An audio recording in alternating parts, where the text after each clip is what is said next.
Hey everybody, this is Rydo and we're back to another live stream of Yu-Gi-Oh! Master Duel and video game news. Today is Wednesday, October 18th. So Yu-Gi-Oh's done a weird thing here on just putting out this Duelist Cup like instantaneously, not really putting it on the screen. Let's go to the shop and see if we own this. I guess we don't, so let's go ahead and purchase that. And of course that doesn't really help so much as far as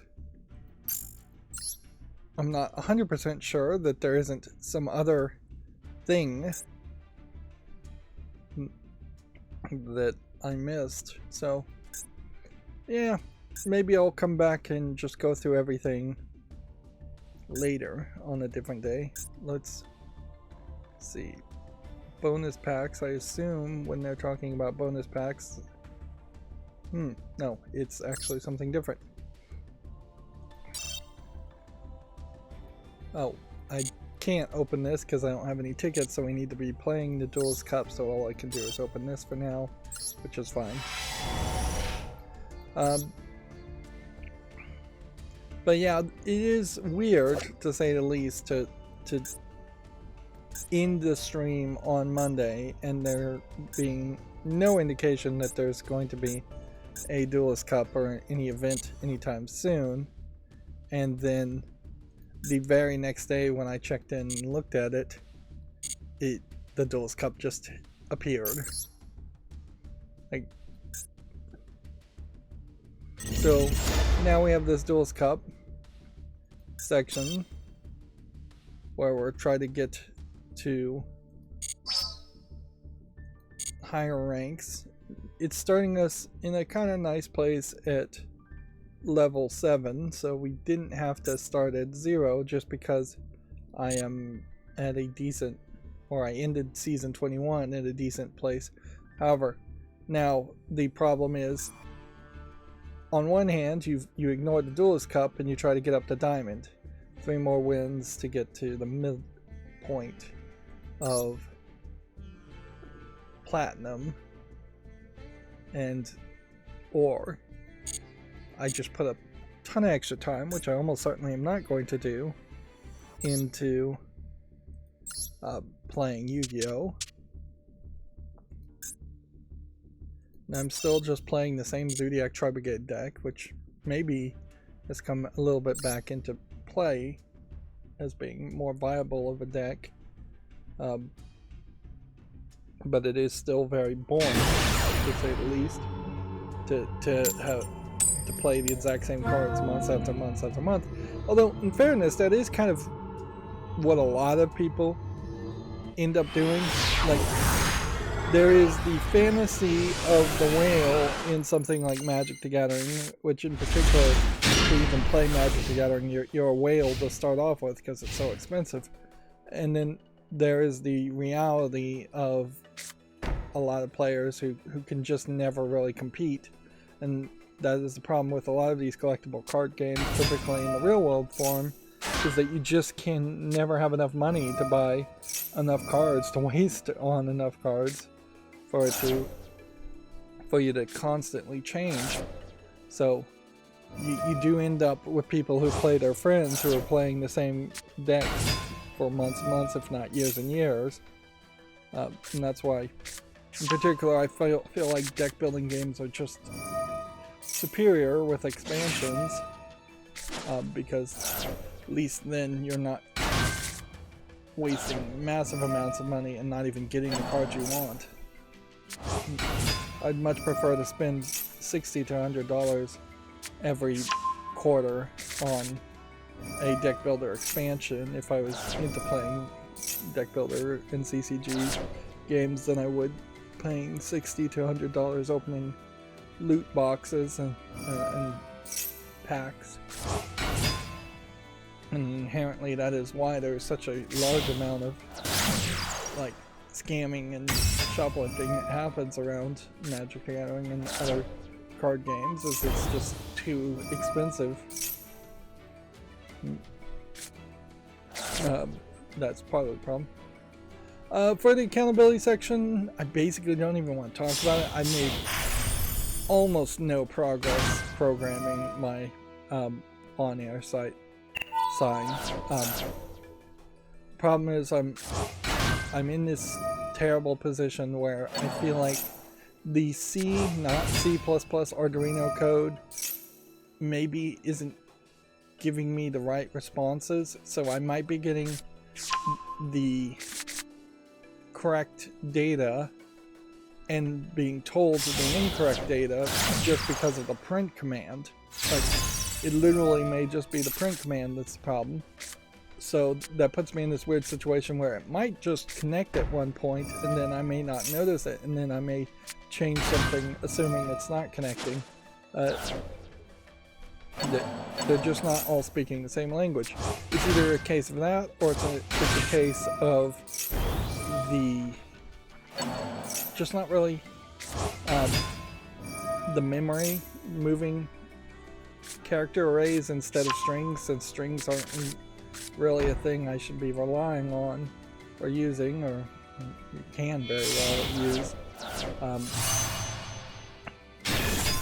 The idea of strings in particular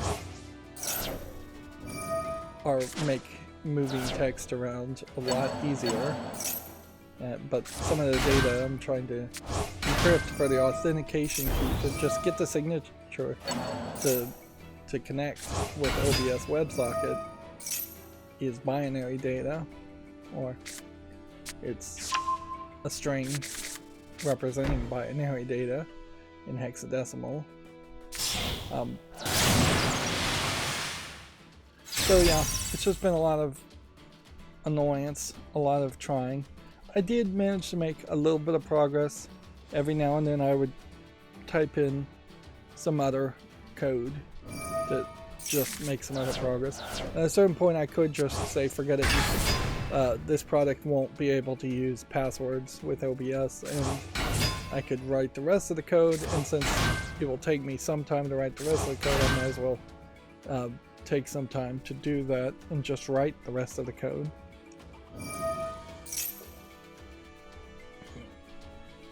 At a certain point, it very possibly would just become a speed bump to say, hey, you're not accomplishing anything at all because you've set your goal to have the encryption or authentication happen.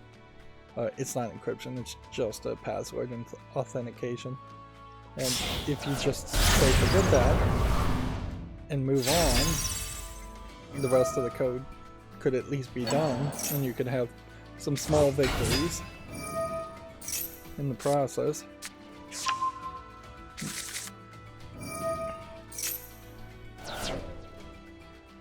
But yeah, it's been yesterday was very annoying. One of the other problems certainly is on top of just not really accomplishing anything else, like making footage or scheduling videos, is that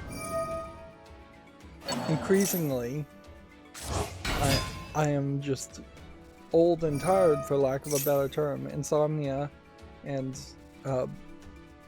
other health issues certainly just make me not want to sit in a chair for more than a couple hours, and not want to stay awake for more than 6 or 7 hours at most. So it's fairly easy to fairly easy to end up just wow. I can't believe it. All of that did not even let me play my first turn, and then surrendered.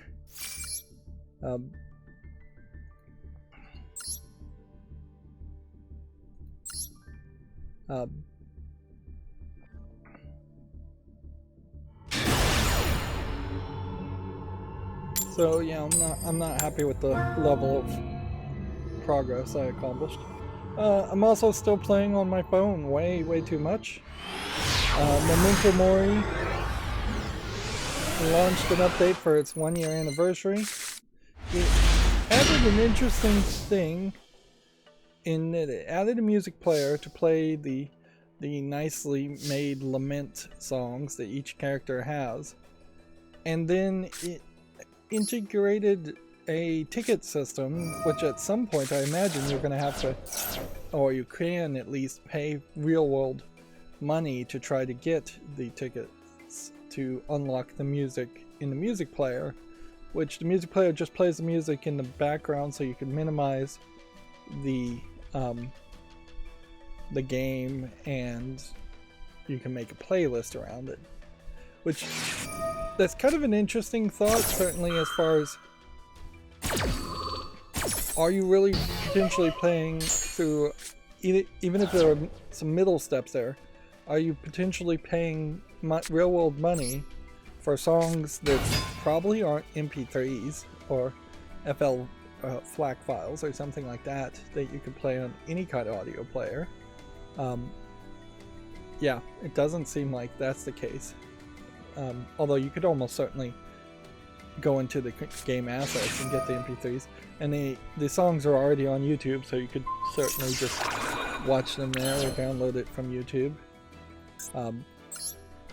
If you have that software. I assume that software still works, where you can download stuff from YouTube.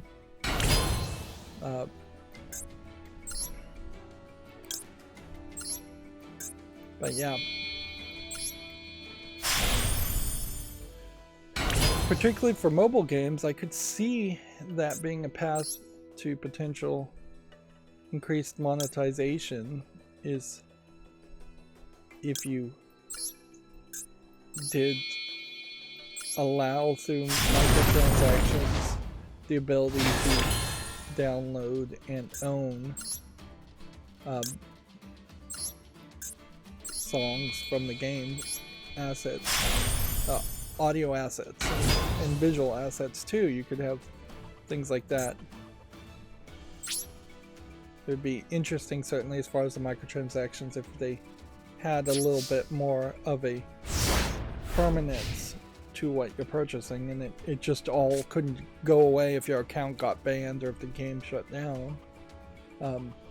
Which, in fairness, for the game that I used to play, Destiny Child, once it got shut down, it gave you a memorial version of the app, so you could keep all the art assets and music and stuff, and actually was very generous and unlocked a bunch of stuff, which Destiny Child was always very generous. That being said, it does seem like, including myself, most people have not gone back to that memorial app and really done anything, and I'm not certainly scheduling a daily time in which I'm going back to Destiny Child to look up the stories I missed.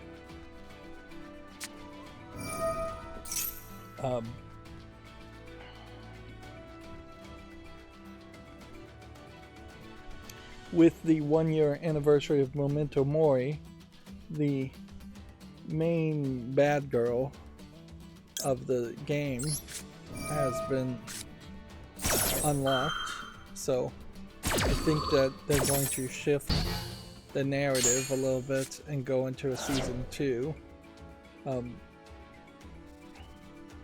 and kind of explain or wrap up the initial first year of story, which is what you'd kind of expect.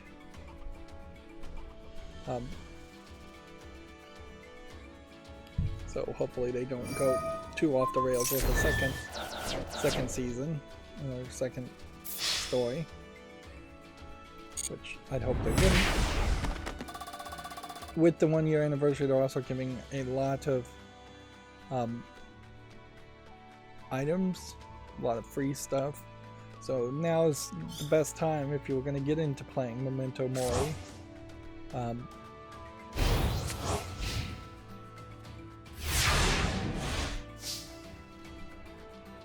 Right, well, this is not going to work well.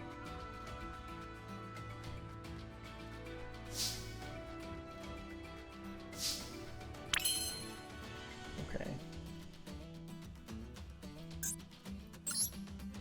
What I need to do, there is this.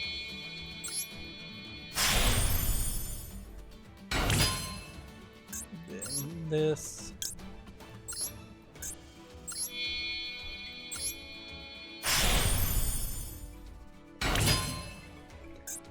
I'm gonna go ahead and activate this and hope this isn't a mistake.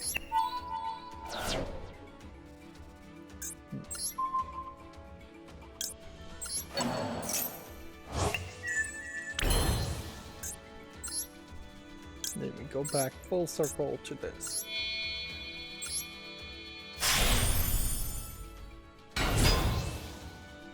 And let's see, go into battle phase here. Attack directly on here. Go into the main phase 2 here. Activate this. Summon this. I'm still playing Star Trek Lower Deck. Tinkafuma updated to a Halloween event, and Seven Mortal Sins Ecstasy also updated to a somewhat Halloween event. Let's see. If I do this, I think this is a decent idea.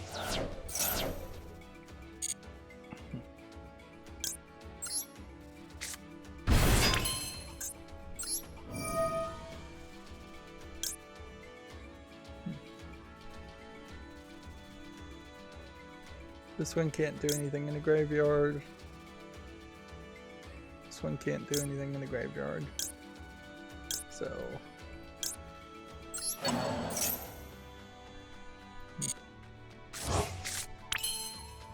Didn't realize I was going to go back into the hand, or I wouldn't have done that.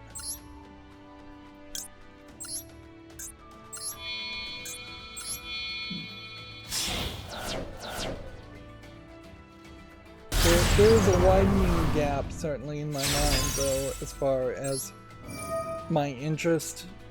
I am definitely more interested in the story and playing Memento Mori than actually pushing the story on Seven Mortal Sins or Tinkafuma forward.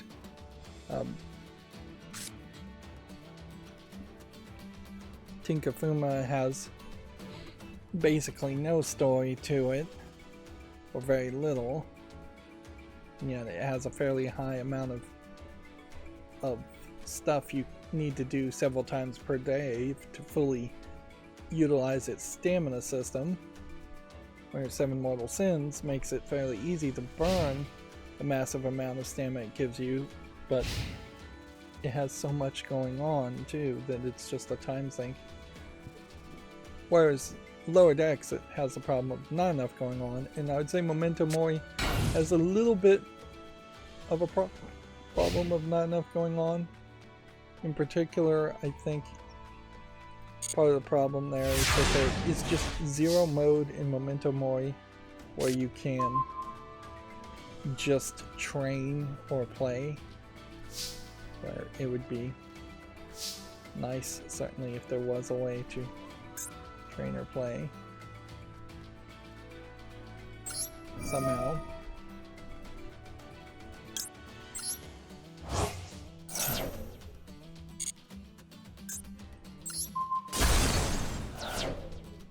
Let's go.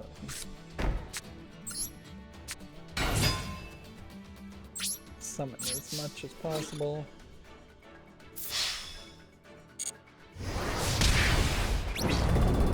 Just go ahead and roll.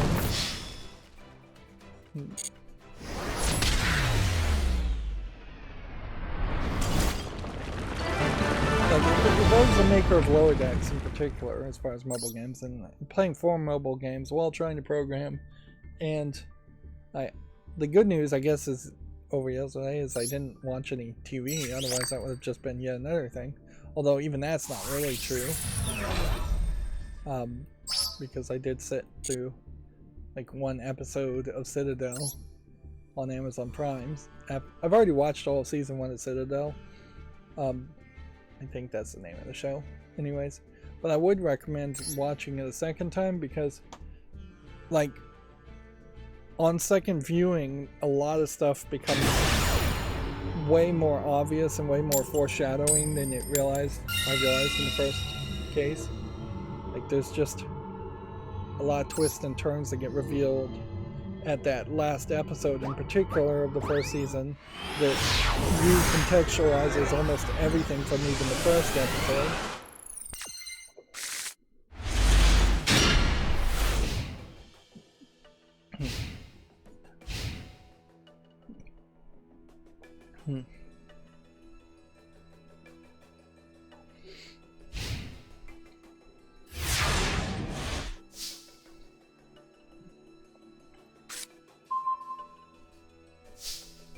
So, yeah. It's not been a very productive past couple days. And my first instinct certainly is to still just play on my phone a lot and to go back to programming the exact same way I've been programming and not really trying anything different. You know, what madness is trying the same thing over and over again without, while expecting different results.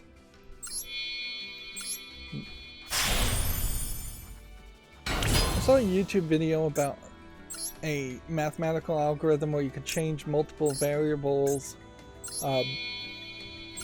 and test multiple things at the same time instead of just changing one thing in computer code and then compiling it and then changing the next thing. Inherently though, I don't know if you can do that in computer programming specifically versus other forms of how things are done, because there is kind of a lack of quantifiable elements in computer programming. Like you have a input that can be almost anything, infinite, and an output that can be almost anything, infinite. So while you might be able to quantify things like how long it takes for a program to compile, which means practically nothing, or how long it takes for a computer program to run, which could mean practically nothing, it's spitting out the right results that a human is expecting is not very quantifiable. At a certain point, you would have to have almost like an AI generating computer programs, then submitting these computer programs to a massive survey group of people, and then the survey group of humans would have to give a score out of like 100 or 1 out of 10 type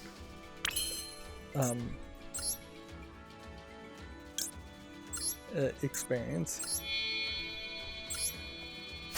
And, yeah, because inherently computer programs are designed to interact with humans, and what humans are expecting is not particularly quantifiable.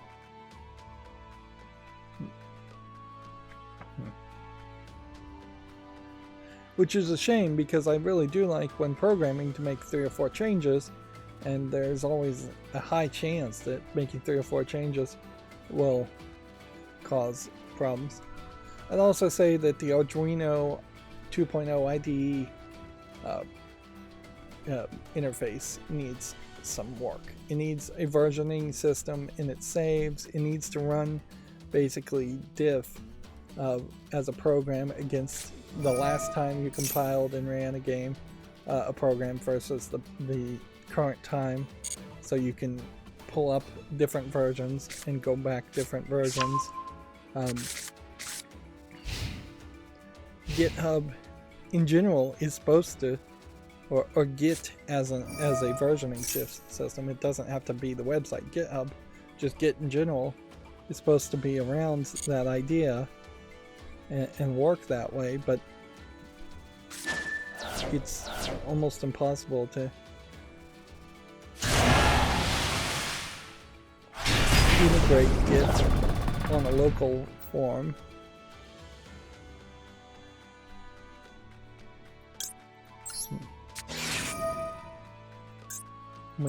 Yeah, that really should just be by default the way it works. I think Visual Studio has something like that, but I'm not 100% sure that even Visual Studio has it fully designed or well designed.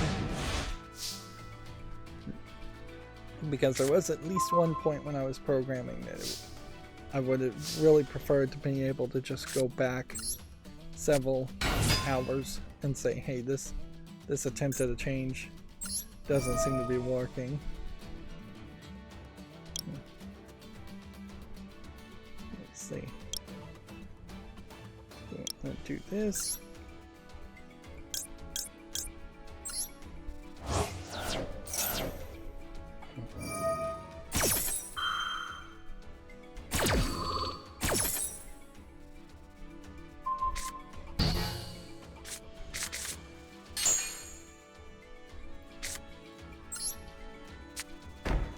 Well, that turned out poor.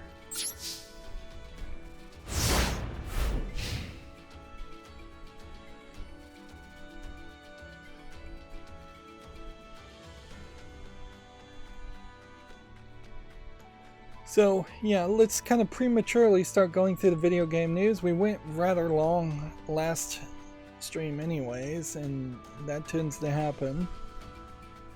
Still having a real problem with people hopping into the chat and not reading the chat decorum and then immediately challenging me to play Yu-Gi-Oh! I guess that's just a problem that's never really going to be fixed.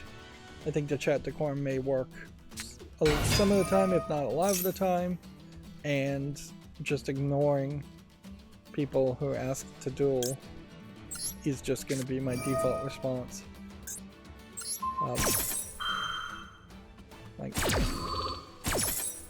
And I guess to that extent, ignoring people that ask about the rules too. Like, when people, it's totalitarian to say it. It's a dictator's dick move to say it, but honestly, particularly as far as YouTube commenters go, if somebody goes, why is the chat decorum written this way? They're not legitimately, I've never seen a scenario where somebody's legitimately asking about the rules and my thought process. They are simply just looking for an end to subvert the rules and find some exclusion as to why the rules wouldn't apply to them.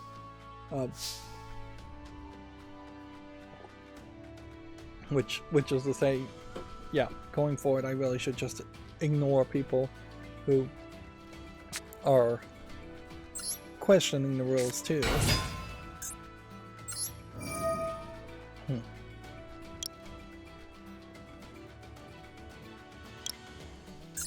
Again, I guess I'll try this.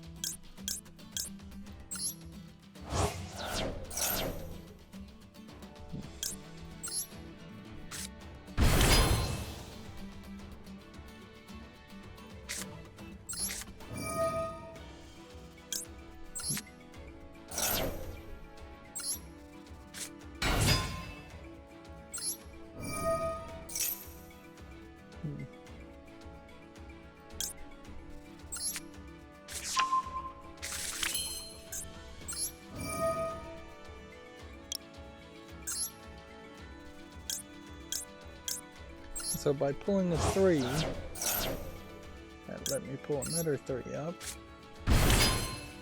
Which lets me now summon this. And this.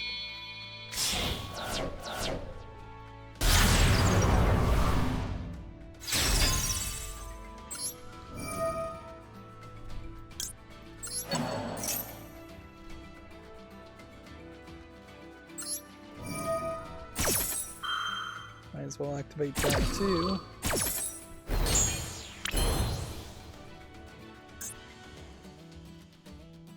Could just also destroy this monster. Although this card really doesn't do anything. It wouldn't make a lot of sense to summon that.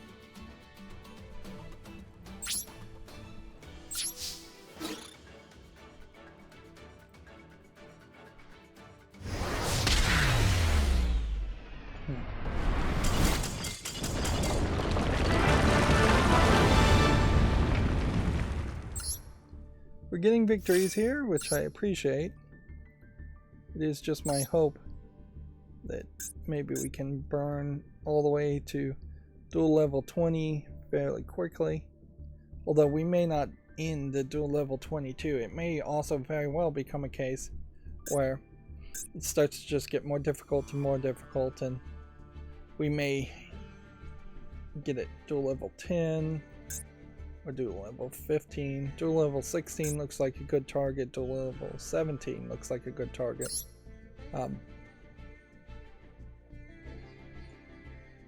And at some point it might just be easier to go back to playing ranked duels. Gametsu has an article here. Liza P hit sales have topped 1 million. I've really heard nobody say anything about Liza P lately. It does seem like, to me, there is either a case where mainstream video game journalists, the people I'm still mostly hearing about as far as video games, don't want to put in the effort for difficult Demon Souls, Dark Souls style games, and so they'll make a short review of it at most, and they'll put very little time into it, and they really just won't have any hype or enthusiasm behind it. Whereas that would be fine if they didn't have hype or enthusiasm about other games, but we all know that mainstream video game journalists tend to have a lot of hype and enthusiasm about specific games. So they're inconsistent about what they promote and what they talk about, and that tries to push your average gamer into thinking certain games are more popular than they actually are, and other games are not as popular as they actually are. And it has very much just consistently been a case like that where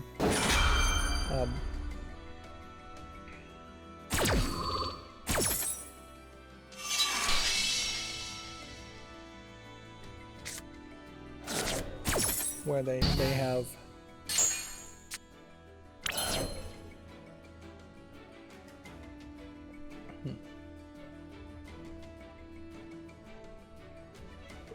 where Demon Souls, Dark Souls, difficult type games have not gotten as much attention as they deserve. So I'm going to try something different here, playing this game. Should give us 2 cards, and I only draw 1 card for him. Then I'm going to go ahead and just directly attack. Instead of going through the full cycle, which would just give him more cards. And then that's going to give me Zeus, but a limited Zeus to say the least. In that he can only activate his destroy and clear the field once, and so yeah.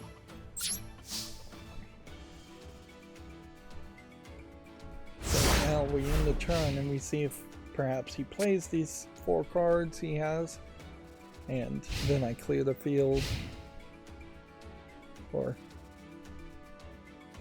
like the worst case scenario for me would be for him to do absolutely nothing and force me to clear the field with just 2 cards and then hold off for the next turn, assuming he can survive for the next turn, which is maybe a fairly big assumption.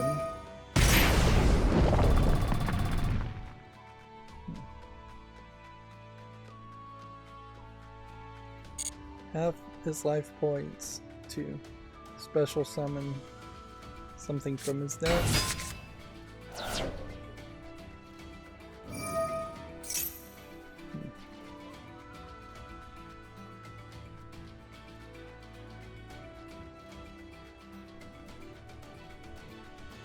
Guess he's gonna add a hero monster to his hand. Guess the question is, when do we activate our ability? GameDeveloper.com says Super Mario Bros. Wonder almost had a commentary track. Sadly, the live narration had to be cut.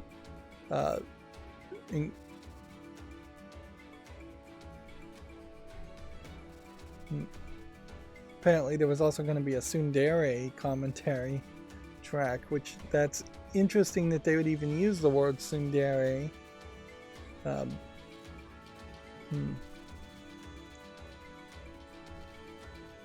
Like, at a certain point you would have to question what tsundere means to Japan people and Nintendo people in particular, because I just don't know what character in Super Mario Bros. Universe would be considered a tsundere. Tsunderes in general are more depressive, dark-haired girls with glasses for the most part. Bayonetta is somewhat of a tsundere, although she is perhaps a little bit more high energy than what you would actually call as a tsundere.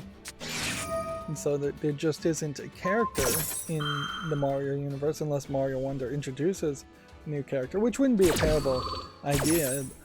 I've seen some fan art certainly of a goth Princess Peach who would be close to a tsundere, but not quite the same. Goths and tsunderes aren't exactly the same.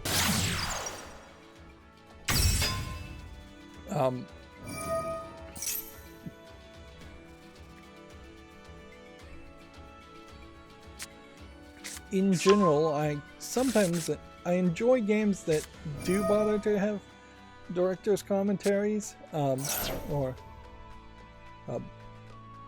there was going to be a live narration, I guess not really a director's commentary, it says, so that's not really a director's commentary.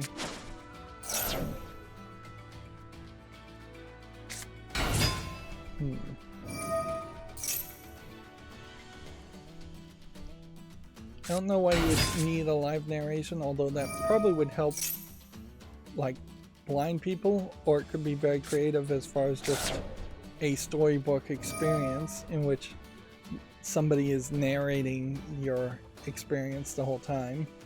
But then that does a lot of voice work in a Mario game. And then, yeah. Tsundere track commentary makes really very little sense, but it does overall highlight the new people in charge. The kids being let to go wild in Mario Wonder have done some very different things, or at least thought of some very different things that would have never been even considered really in other like Shigeru Miyamoto Mario games. Mario Wonder is almost certainly the place where they let them go a little bit wilder, whereas the next Mario Odyssey, I imagine, will be a little bit tighter controlled and a little bit more of the same. And I am hearing that people who have got their hands on Mario Wonder really are enjoying it and liking it, so sounds like it's a good game.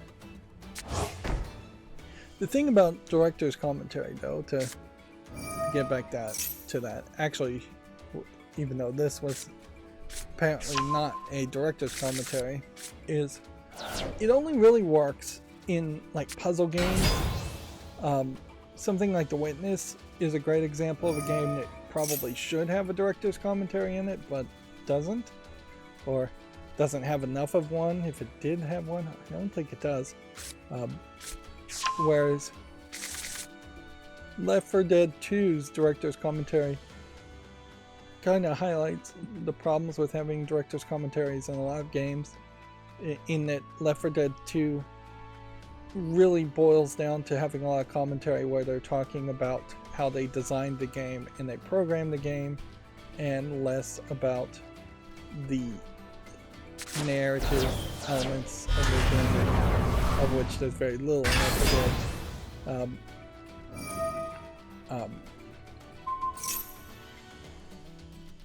so, oh, I might have lost there.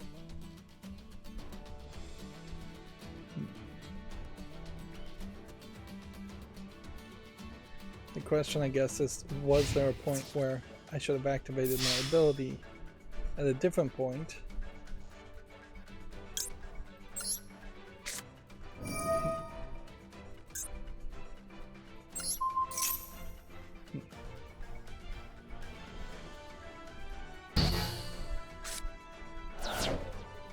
Well, that didn't work.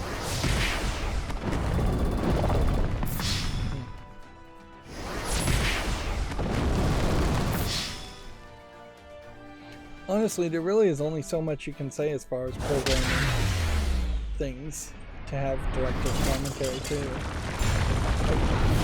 Noticeably, the equation there, particularly in the Left 4 Dead director's commentary, is that they brought in a lot of people that just aren't at the equivalent level of a director in a movie, adding their commentary. They're bringing in the low-level programmers, mid-level programmers, the animators, the music creators.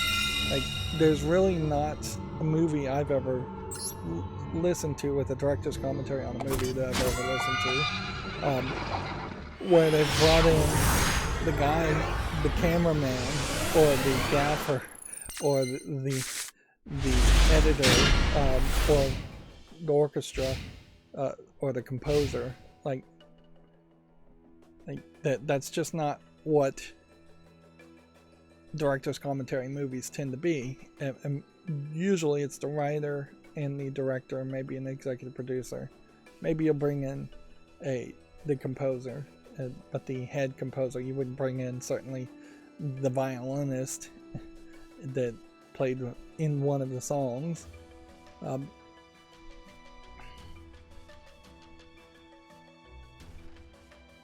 And directors and movies are supposed to have this unified vision, and they're supposed to bring together everybody else's efforts and thoughts. And in video games in particular, the producer, the director, whatever they're called in video games, for the most part, really isn't doing as good of a job as they should, unifying other people's ideas and visions. They're often, I think, more just dealing with the publishers and keeping people staffed. Particularly in the case of Nintendo, having Shigeru Miyamoto do a director's commentary on a Mario game would probably be fairly boring, because he may talk about having a vision, but he may also say very little for fear of insulting somebody, or for not being allowed to speak by higher ups at Nintendo. Moving on, Redfall has added new controls, including aim assist, which, yeah, they are doing everything they can possibly do, and they're promoting Redfall as much as possible to try and make it be somewhat successful and recoup from its poor launch. Redfall is almost certainly going to be a textbook case of why you can't have a middling launch, why you can't have a middle of the road or low quality launch on a game. And it is almost certainly an example of where it was a game that should have been delayed, and where delays actually are helpful to the gaming community in the world in general.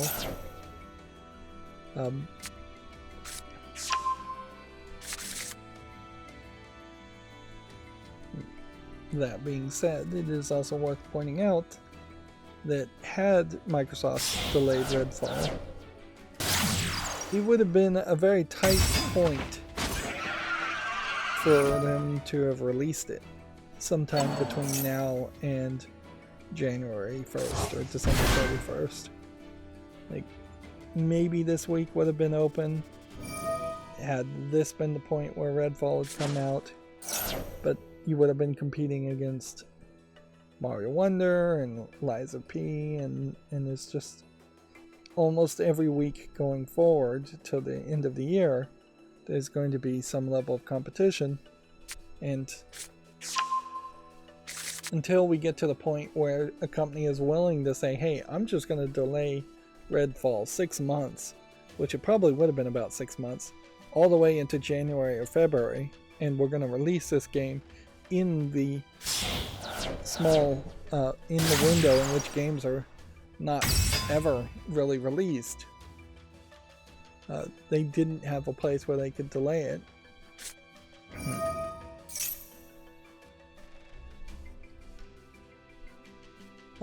Video Games Chronicles says Sony has an offer to knock up to $30 off the price when you buy 2 eligible PlayStation 5 environment items. Bundle and Save promotion is available until October 27th. Noticeably though, I would think it's going to be a rare situation here where you would have to buy a PS5 because you didn't have one, and 2 PS5 games, which is a fairly normal scenario, or you're buying a bunch of stuff you probably don't need. I could see maybe wearing out a controller and then buying a controller and then 2 games, or just buying 2 games, I guess might work, or buying 2 controllers. I can't imagine buying headphones as a smart move. And looking at the base of these are all the old versions of the PS5s. So I wouldn't be surprised if maybe this is advertising the skins and this is actually advertising the consoles.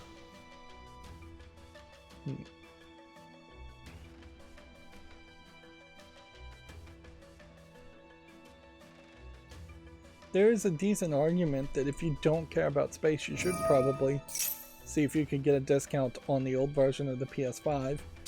The old version of the PS5 is probably going to have a little bit better cooling than the smaller version, and it is proven to be mostly bug-free.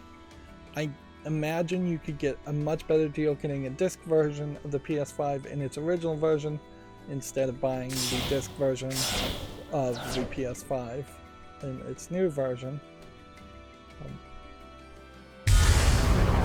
That may also indicate, though, that there's not going to be a lot of sales for PlayStation things for Christmas. Let's see.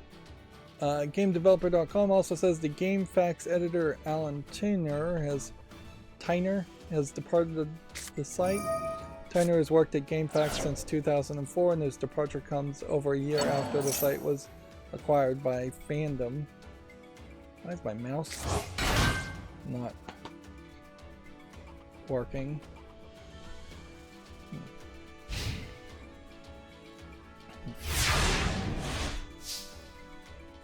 Yeah, my mouse was feeling a little sluggish there for a second.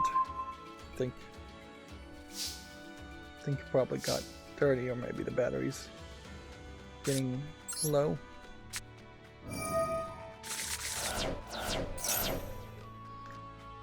The question I guess to ask myself is, when's the last time I went to a GameFAQs website, or was even recommended by Google to go to a GameFAQs website? Yeah, in small cases, I probably have.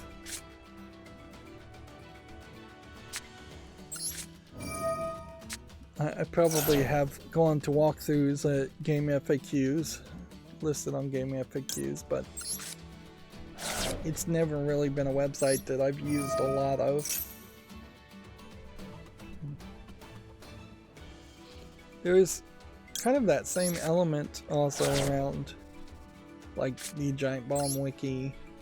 I know that company in particular the company that bought the Giant Bomb Wiki and Comic Buying Wiki really did not care to do anything with it at all and really support it. There is just a real question as far as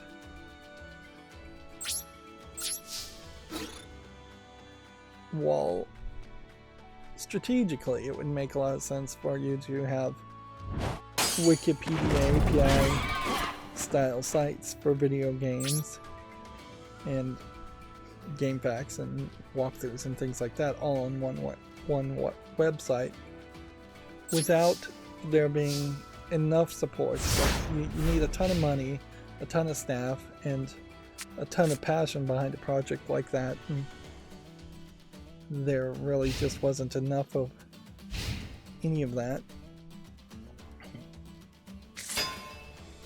Even in your average Wikipedia website, there is Wikipedia only really works because there's a massive amount of people who are well, not a massive amount of people. There's a very small number of people who are very dedicated to making Wikipedia pages work and stay up. Some of those people trying to have Wikipedia pages say something that's not actually accurate, but it's very much like Reddit mods in that the Reddit mods are unpaid and they are the people that are keeping Reddit in any way feasible as a website, running all the subreddits.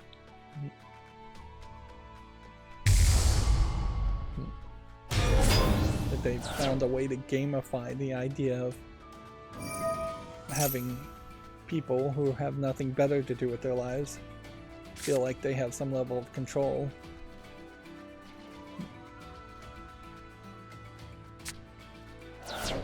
This is probably, in comparison though, a decent way for somebody to resign without there being any major controversy, because yeah.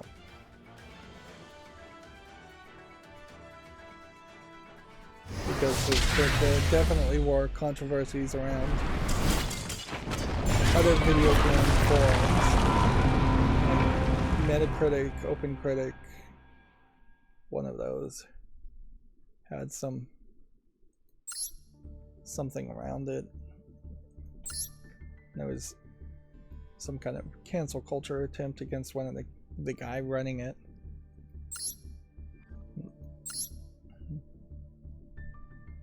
Whereas this is just the story that's been going on for a very long time. And the GameFAQs was owned by CNET, which when's the last time anybody went to CNET? In fact, it's crazy that CNET has failed so terribly as a website.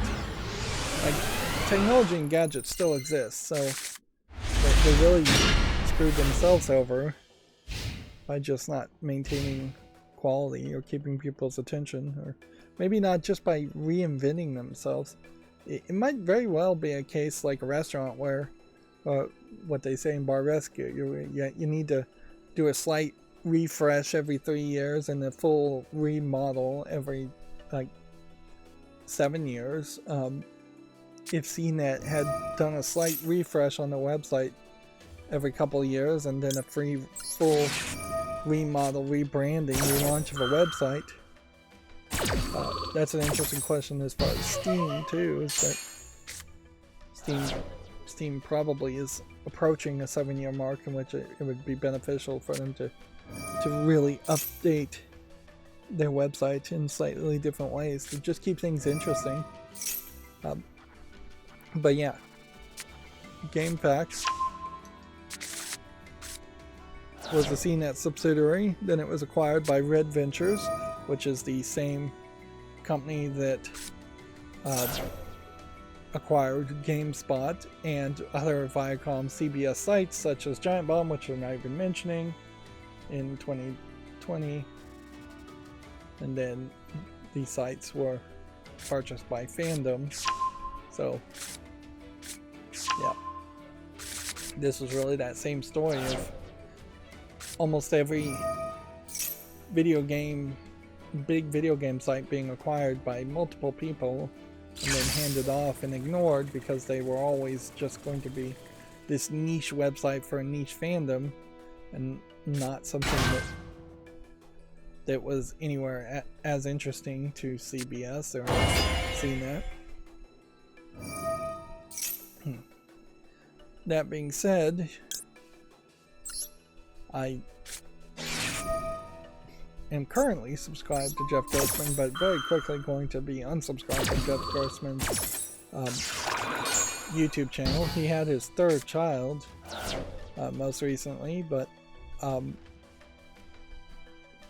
yeah, he's just not particularly any better now than he was 10 years ago.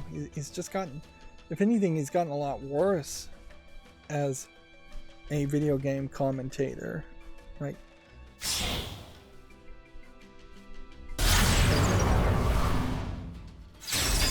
Yeah.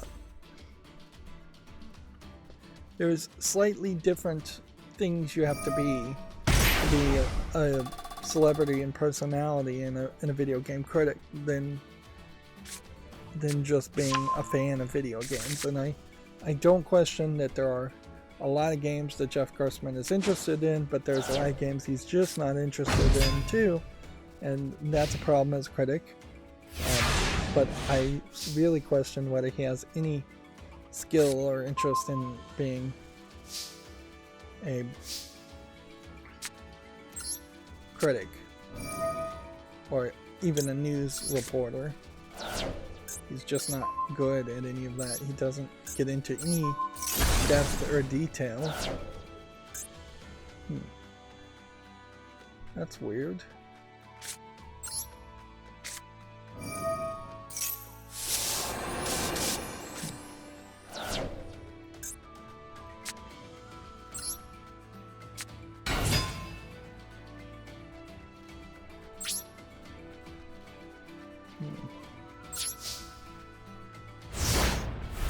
Card is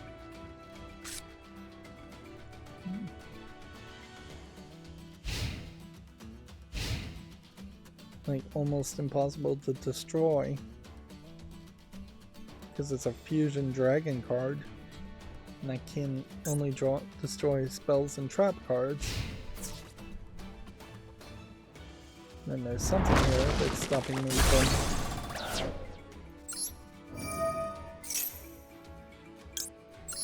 summoning.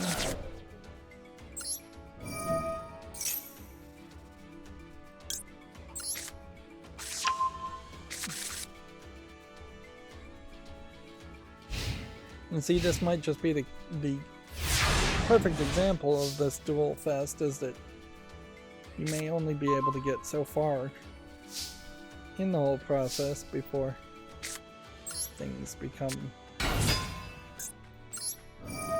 impossible.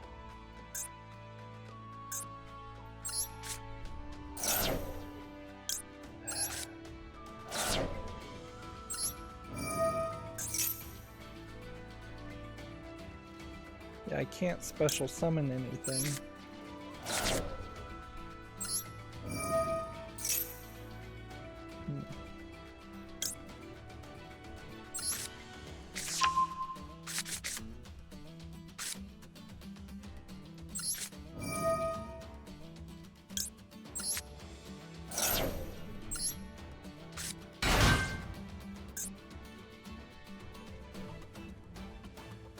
I can't special summon anything from the extra stack because of this card, and I can't do anything to destroy this card.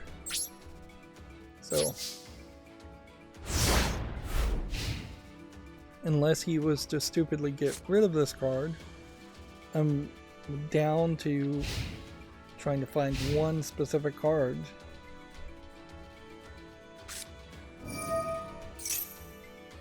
potentially win. Alright, the next bit of story, apparently Video Games Chronicle had this interview with Phil Spencer, or Phil Spencer had an interview and Video Games Chronicle wrote it up because they have several articles around here. Xbox's boss pledges no more exclusive Call of Duty skins or timed content. Phil Spencer reiterates Microsoft's promise for 100% parity across platforms now that it owns Activision. Which, on one level, that sounds great. Like, it's probably better for players. Like, the exclusive per console concept was always crappy. I don't think anybody really liked it, although people may have liked the individual concepts of certain skins.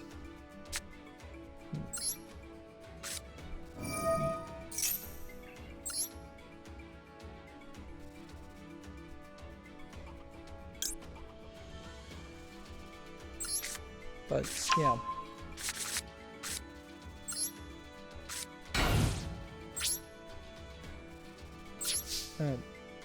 The bigger point of this story in these several statements is that it made me recognize something about Major Nelson, Larry Herb, who used to be in charge of Xbox, is that he really did, over his tenure, fail to get in front of the camera and do interviews and just get a lot of announcements happening. As far as being the spokesman for Xbox, Larry Herb, Major Nelson, was kind of bad about it. Yes, he had his podcast, and he did that, but very few people actually were listening to that podcast. Now, I wasn't listening to it on a weekly basis or putting any real attention to it. He did occasionally, I'm sure, show up and get on stage for a few events, but for the most part, he felt Major Nelson felt like he was a back of house type boss who was accomplishing all of the paperwork and pencil pushing and everything like that. That was the assumption. Now, the problem with that assumption is that you can make that assumption until it's proven wrong. And it was proven wrong very much in the case of the release of Redfall and Larry Herb, Major Nelson, coming out and flatly admitting that he just was not really paying attention.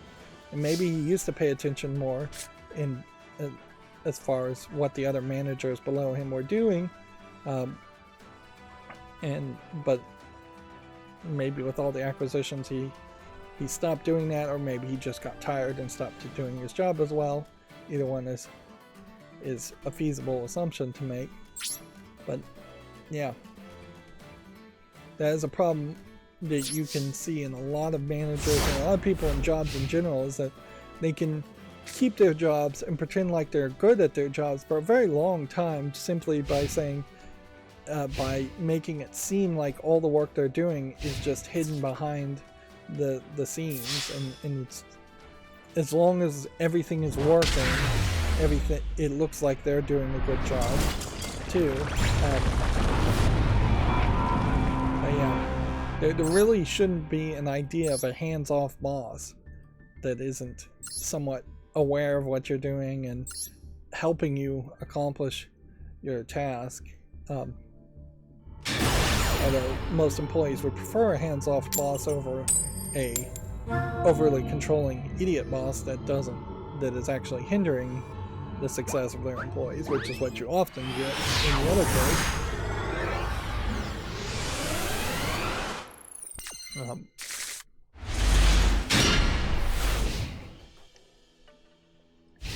So, in seeing these announcements, it does kind of make it feel like maybe Phil Spencer is going to bring a new era, potentially, to Xbox, in that he is going to just be more hands-on and consolidate and control decisions a lot more.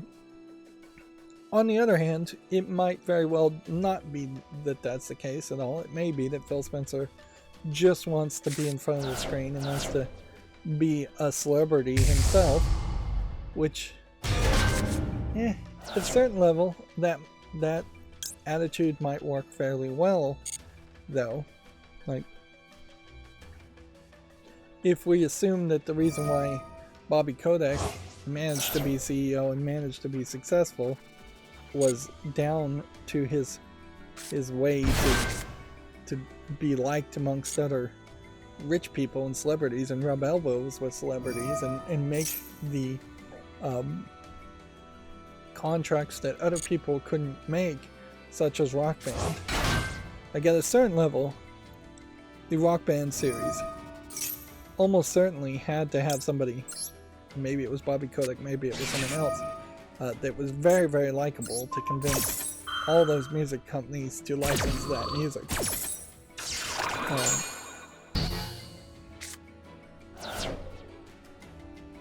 And we see that with Kojima too, is that Kojima is obviously a very likable person, and as a likable person, he has managed to get a couple of fairly famous celebrities to be in his game Death Stranding, when if he was not as likable, those celebrities wouldn't have been there. Moving on, the final quote-unquote F-Zero 99 tracks are arriving today, but new modes will be added to the game soon according to a data miner, which I don't know how many people are really still playing F-Zero 99 or were ever playing F-Zero 99. One of the complaints I heard about, I think from Jeff Grossman actually, is the fact that it's 99 players on these very old style tracks. So there's not like there's a wide enough room for you to pass or really engage with 99 players at the same time. And when you look at the screenshot, you can see that there's really not 99 people on the track being rendered. If you were going to have 99 players on a race track, you're basically going to need it to be 10 lanes wide and 9 columns deep for it to make any sense. As far as just where they start at the starting spot, which would make very, very wide roads.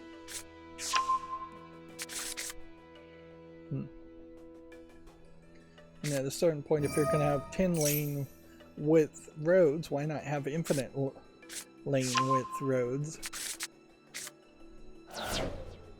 These guys are just increasingly spending more and more time per turn.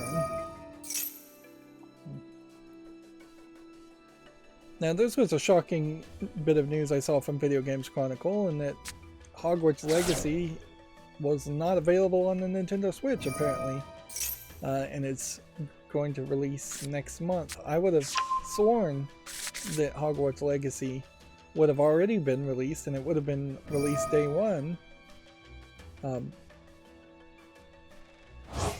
Now, unfortunately, it is just increasingly the case that you're seeing these delayed or different versions of games that have last generation, lower resolution faces and visuals, particularly if they're supposed to be games that are supposed to be realistic. And one would hope that the next Nintendo console can address that, because it's probably taking a lot of extra effort to port a game and then have to effectively redo the visuals in a downgrade for the Nintendo Switch. I would definitely say, because of such a long delay here, Hogwarts Legacy is not going to sell anywhere as much as it should have on the Switch.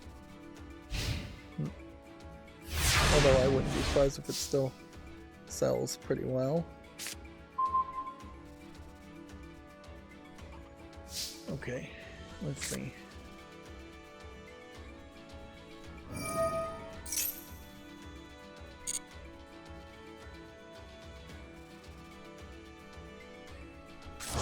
GameDeveloper.com has an article. The Pinball FX development studio Zen Studios has laid off 32 employees. The Budapest studio has become another developer caught up in Embracer's month-long restructuring program. I didn't realize Zen Studios was owned by Embracer Group. I imagine that got announced and then I just immediately forgot it. Now, inherently, though, Zen Studios is a studio I can talk about a little bit, and they really haven't been doing a very good job as a company for the past 2 or 3 years. Zen Studios always had this weird desire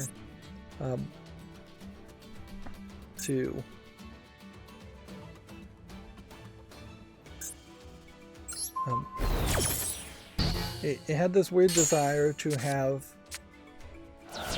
new pinball tables that aren't just pinball, that they just aren't. They're too interactive. There's CGI characters wandering around and interacting with the whole experience. It's just not what your average pinball player, who tend to be pretty old people, wants. We want more pinball arcade, realistic as you can, simulation, or visual pinball studio realistic simulation. We don't want something that is trying to be completely different and trying to target a new audience completely. So there's always that overfocus of the new tables from Zen Studios, and that's been the case for years. You get over that once they got all the licenses for the real tables, or a bunch of the Williams real tables, and started simulating the old tables too, and then that would have been fine for people who were trying to get into the idea of just simulating the old tables in Pinball FX3, but then Pinball FX really just screwed over everybody by, if not completely shutting down Pinball FX3 and Pinball FX2 at some point, they also fully are screwing over even fans for the most part by re-releasing or rebooting their series with Pinball FX, which is not a remake of Pinball FX1. They've just changed the name and redone the series. And then there was way too much emphasis in Pinball FX, the new Pinball FX, around potentially playing the game in VR, and there's kind of nothing else new or well programmed there as far as emulation goes, which that's the big thing that needed to happen, is that there needed to be better visual renders, better physics engines,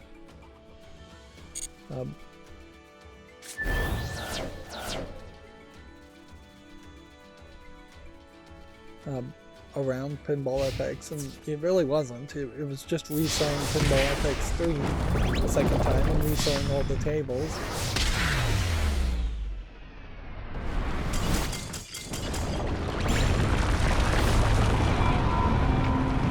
So, long story short, like, Zen Studios kind of feels like it deserves it to lay off 32 employees.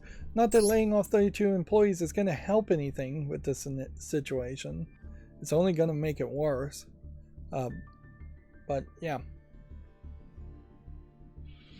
Particularly if you're a big company like Embracer Group, and if you had any plan at all as a big company, which I don't think Embracer Group really does, owning Zen Studios should have opened up a lot of possibility to hire more employees and scale up Zen Studios and say, hey, let's put your pinball code in a bunch of our other games, and let's just make it a general thing where when Embracer Group makes a game, there is going to be a pinball table somewhere in that game and a pinball mini game of that.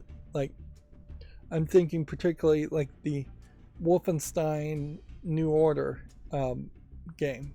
If somewhere in Wolfenstein New Order there had been a pinball table, which for all I know there is, I haven't actually played that game, but in that pinball table there was then a Duke Nukem, not Duke Nukem, but a Wolfenstein pinball machine that was playable there, that would be great. At the very least, if you're not going to get that ambitious and have entire amounts of code around a pinball table in every Embracer game, you could at least have in every for every Embracer game that's made and owned a pinball table in Pinball FX to advertise it and cross promote it. Now, I keep saying in every Embracer game, there aren't really that many Embracer games, which that is the biggest problem of Embracer, is that they just haven't had a plan to actually make and release games as much as they had a plan to acquire companies and like somehow make profit around that alone. So on the Duelist Cup here, we made a decent amount of progress, but not particularly as much progress as I would like, and I wouldn't be surprised if this is a case where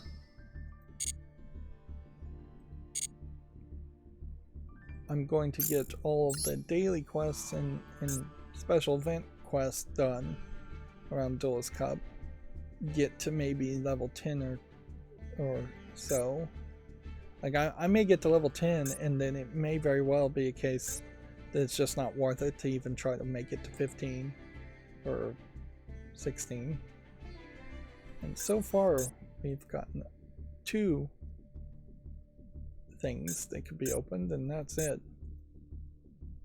And in total there's only 7 of these tickets, reward tickets, that you can earn in total for the first stage. But yeah, it might be very much wiser to just go back to ranked play. But yeah, let's focus on the rest of the news. Paradox and Hairbraid Schemes are parting ways following the Lamplighters League flop.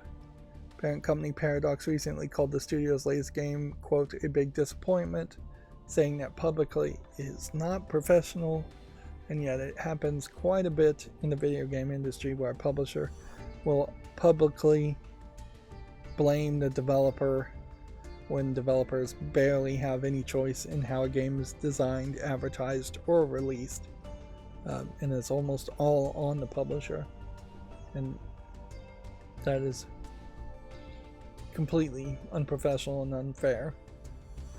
Now, Lamplighters League might be a terrible game programmed by terrible programmers, that is a possibility, but in the end, it's still the publishers that are funding everything, the publishers that are the bosses, and poop really has to roll uphill.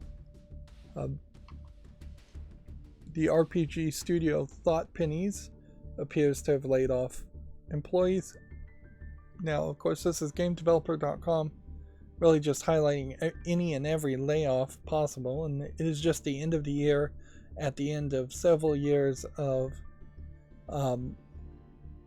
acquisitions and over acquisitions. I've never heard of Thought Pennies as a company, and Thought Pennies is an all-remote studio founded by mobile game industry executive Tim Ernst. So it doesn't seem like they even have that, they haven't even released a game yet. So at a certain point, should you even consider a video game company of note if they haven't released a single game? Like almost anybody could have 2 or 3 co-workers, employees, and be working on a game and Steam Direct listing and publishing a game. But that wouldn't be newsworthy then if that same small group of indie developers broke up or went out of business. Yep. Xbox Phil Spencer also said he is all in on revisiting dormant Activision Blizzard franchises. He basically has to be all in on this. It definitely makes the most sense in the long run for Activision Blizzard to pay for itself through dormant franchises and all that IP they've acquired. It still definitely makes the question, though, as far as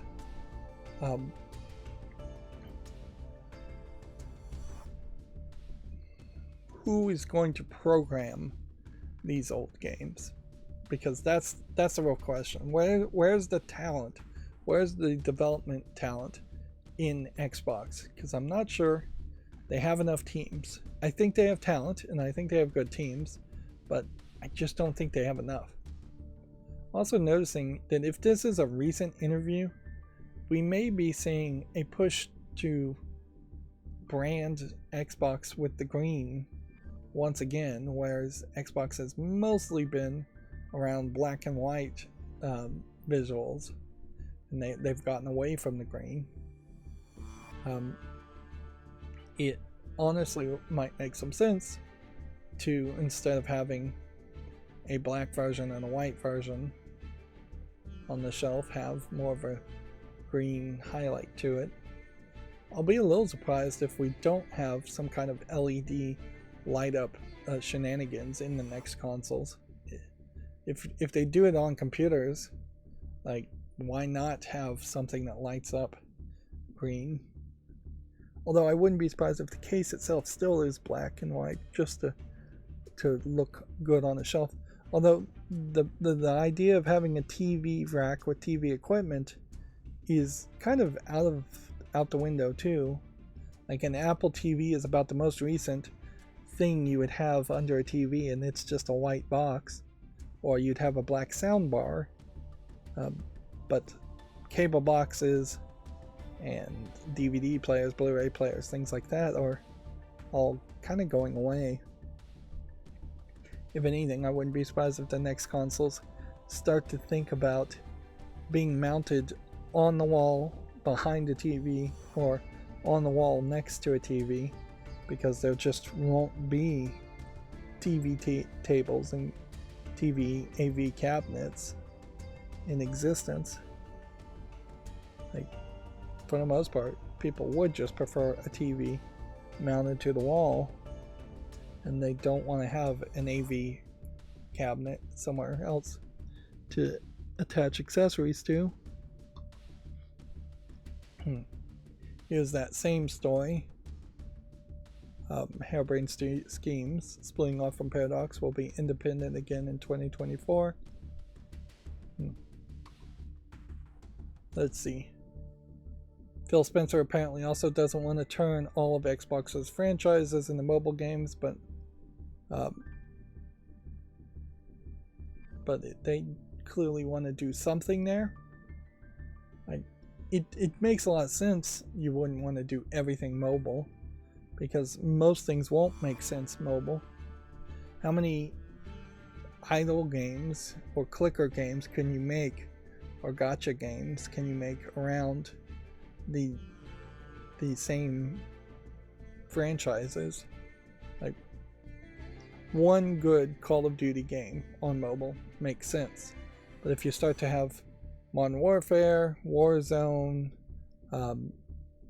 World War I, World War II Call of Duty type games, if you have like 4 or 5 different Call of Duty mobile games, that's going to saturate the market, and then you're going to have to figure out some way to differentiate a potential one good Call of Duty game versus a potential one good, like, Diablo game versus a potential one good Overwatch game.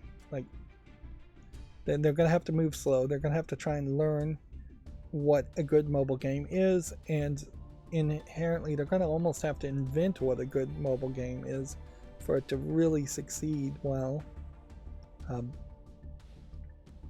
I wouldn't be surprised if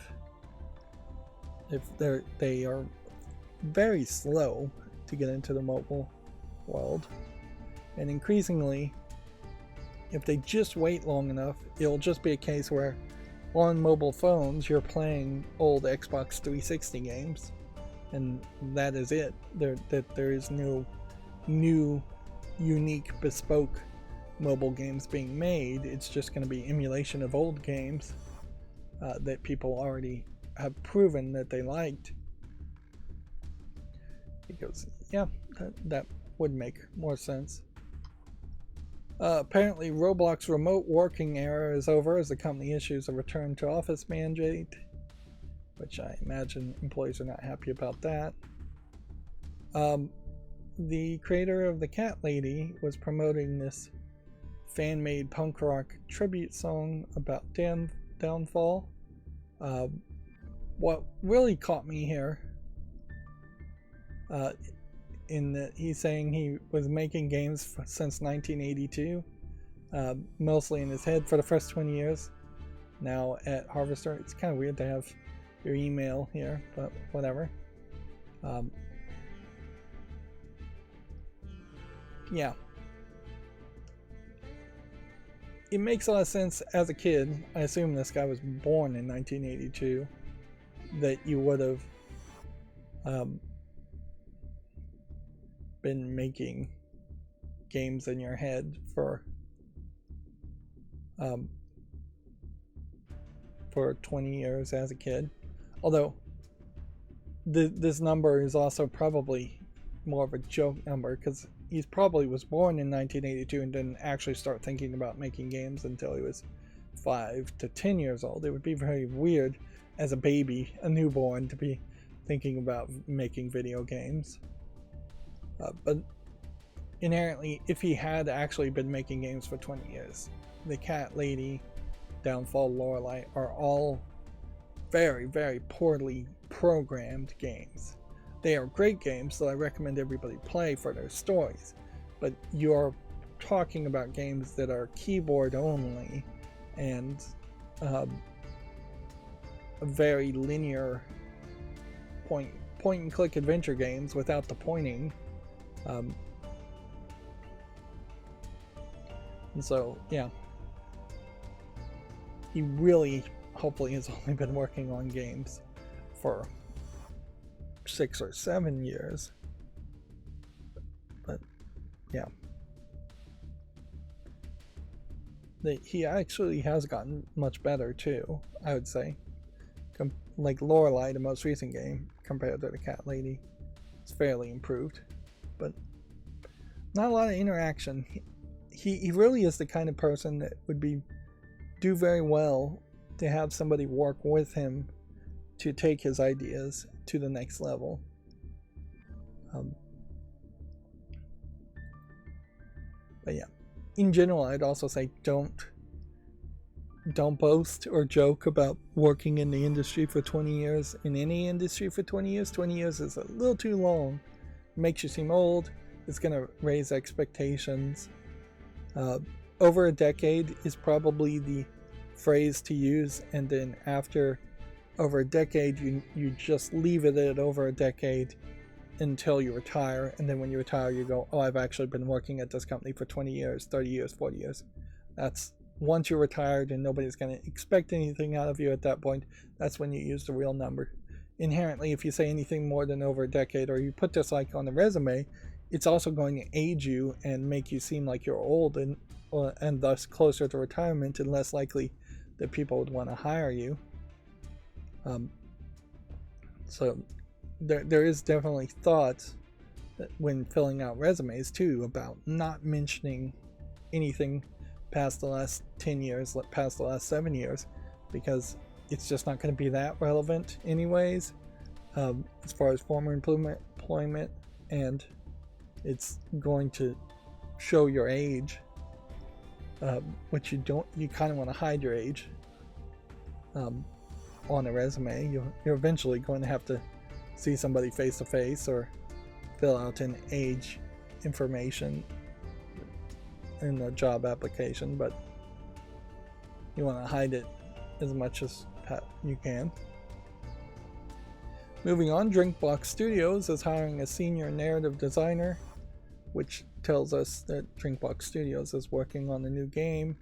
Although hiring a senior narrative designer might be something you could do halfway through the development of a game. It's not really something that you need right at the beginning, so they might be closer to releasing a game than you would think. Of course, it kind of also highlights how it could be very weird to be working on a gameplay and a gameplay concept as a programmer, and then have a new senior narrative designer be hired, and in that they can drastically change what the story is around the game you're programming. Although maybe programmers generally don't care that much. But yeah. Let's see. This is DeviantArt has once again had to put out commentary on their themes. Let's see. And I'll have to investigate this. Their policies still haven't changed.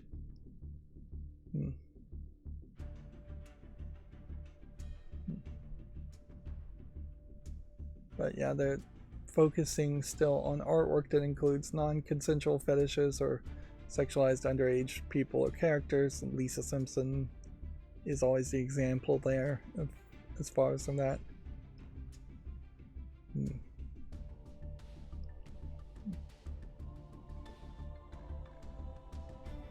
They use the phrase artwork here, and I don't know if they mean AI generated art or photography or CGI or hand-drawn art though, and I'm not sure that they're creating enough of a division there, so clearly there's still some pushback from them enforcing this policy differently.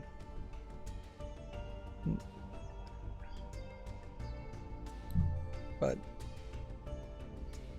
yeah, photography obviously for most people, I would say it would be unacceptable. Almost everybody would say it's unacceptable to have anything that is real people being abused, real underage people or real people in general being abused. But once you start getting into AI generated stuff and computer generated art and hand-drawn art, Lisa Simpson being the example used often as far as Lisa Simpson is the furthest thing from a real human being, that's the kind of art that generally should be acceptable somewhere for an artist to depict and show to people who want to see that.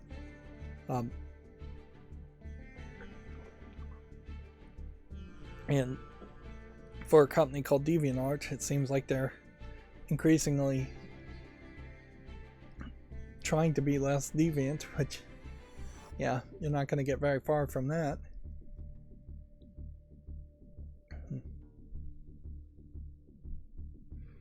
Yeah, DeviantArt is never going to be a mainstream website. You're not going to go to a website like that and with that name and expect normalized art.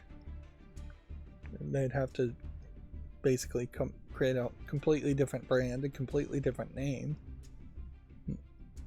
And for that reason, DeviantArt has never been other than a subgenre or subverse of a website. It's just never going to be mainstream popular. Not that there is even a mainstream popular art website out there. Back to video games though. That was more of a censorship. Slight bits of censorship being applied at DeviantArt, it seems. GameDeveloper.com says Xbox accessibility update has added keyboard remapping, which almost certainly needed to be there from day one. As soon as you added keyboard controlling, the fact that you couldn't remap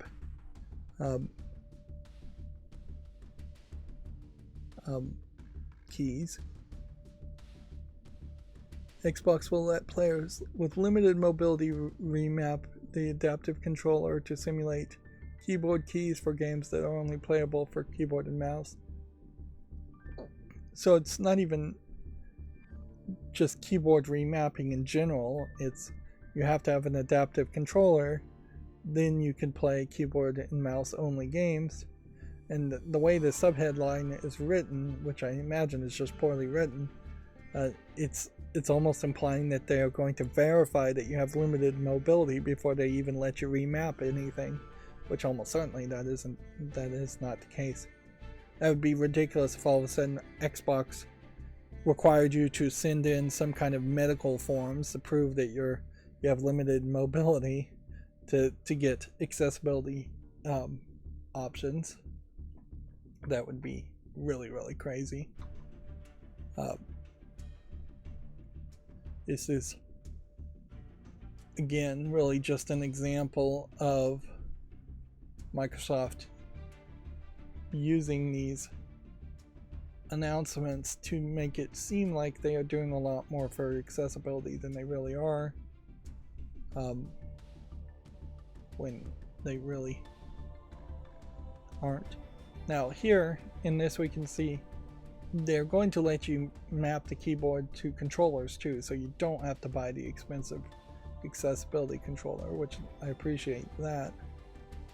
And it seems like there might be even a toggle here where you could switch between different keyboard inputs, so there might be a way in which you can get almost all of the keys on some form of input through different profiles,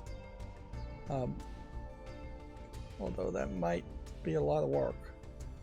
You probably don't need all the keys. You're not gonna, well, somebody without any other way of typing might actually benefit from being able to have all 108 keys on a keyboard connected to a controller in some way.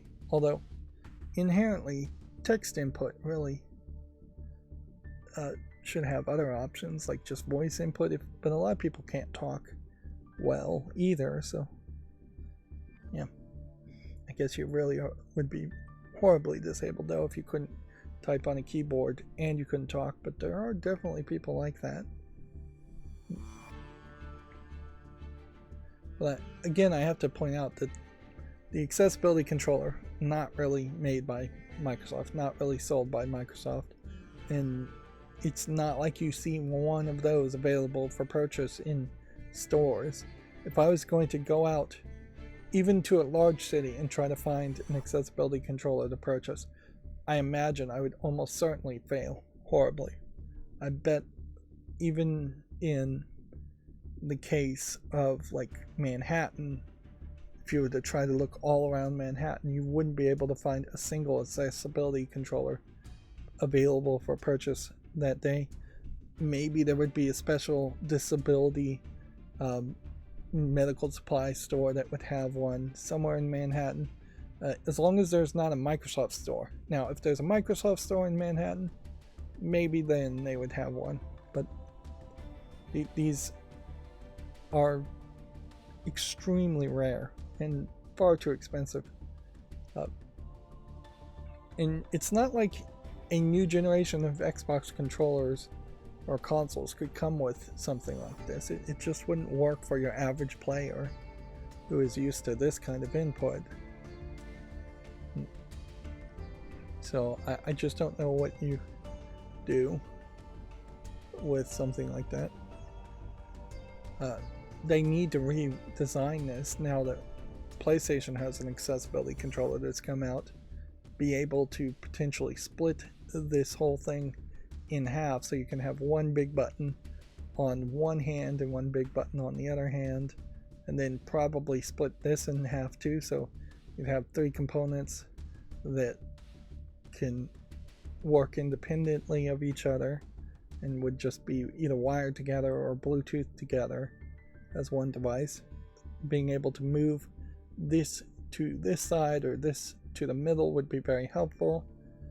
Honestly, selling the unit as just one big button only, and then having an extra big button available for purchase, or having it so that you buy two and it would work together, would make a lot of sense. Maybe once you have that one big button concept, you smooth the edges out and you don't have what is a big rectangular square looking device, which it just doesn't benefit people to have such a pointy edges. If you're disabled, you're going to get bumped on that. But overall, the whole thing needs a rethink. So I kind of look forward to them potentially making a new disability controller, but I bet Microsoft won't do it because they don't really care. They just like the attention it gets them when they put out a story like that. Diablo 4 Season 2 start time has been delayed due to technical issues, according to Video Games Chronicle. The not game Silent Hill Ascension has a premiere trailer, and weekly episodes are going to air on the PS4 and 5 and Bravia TVs and select Xperia smartphones, which I don't know. Sony Bravia TVs, and I believe these are Sony Xperia smartphones, so these are all Sony things. If I recall correctly, Silent Hill Ascension is being sold as audience to influence storylines more than games. Yeah. So I don't think that there's really too much here to get hyped about. If you're into Silent Hill, I bet this does nothing for you as a Silent Hill fan, and has nothing to do with the other Silent Hill games that are in development. If anything, this is probably the first bit of evidence to show that Konami was just willing to license Silent Hill to a bunch of people and not really try and coordinate any of it. It will be a miracle if everything is coordinated. Overall, I wouldn't be surprised if these 2 or 3 characters being shown here don't show up in any of the other Silent Hill games.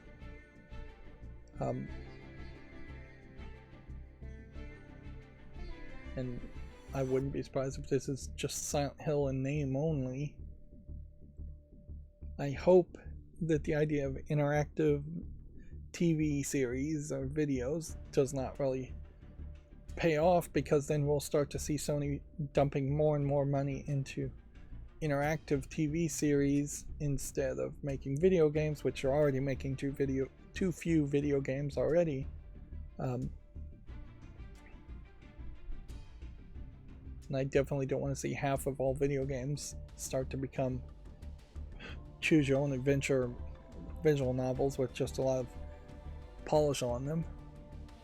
Like, inherently, the people who would tell an interesting story in a visual novel style aren't going to have the budget of Sony, and so they wouldn't ever be able to have an audience influence storylines that they could then heavily animate to make it like a TV series.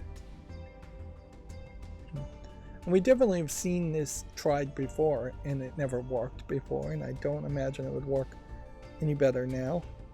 This might have something to do with the writer's strike in general, as to why video games may think that they could replace TV series and movies, or streaming in general just becoming more popular. But yeah, I kind of hope this fails miserably, which is a sad statement to say, and I think most Silent Hill fans probably should feel the same way, because they want to play video games called Silent Hill. They don't want to watch a TV series called Silent Hill, or even the live action Silent Hill movies. Same problem. It's that people don't want to watch a movie called Silent Hill. They want to play a video game called Silent Hill, something reminiscent of what they've experienced in the past, and this is not anywhere close to what people have experienced in the past. Also, you have the creepiness factor, certainly as far as a TV series, and that I wouldn't be surprised if nobody really wants to watch something that's super gross and creepy, even for Halloween. This is something that I saw was mentioned on Reddit, went viral on Reddit. This Golem redeemed a new $50 King Kong game is being called a complete scam. Skull Island Rise of King Kong, or Rise of Kong, videos have been shared thousands of times on social media. The visuals looking particularly bad as far as the cutscenes, particularly this cutscene.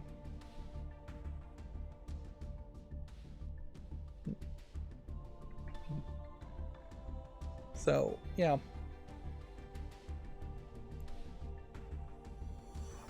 So they're saying that this may be such a bad game it will make people forget about the Golem Lord of the Rings terrible game. We consistently need to, as gamers, have pushback on these garbage games, but inherently, I don't know if the pushback is affecting as many people as it should, because it really is just a case of publishers cutting their losses in most of these instances, and unless we can name and shame the publishers in particular instead of blaming the developers who usually would have worked on the game and improved it and made it better if they were given more time and more money,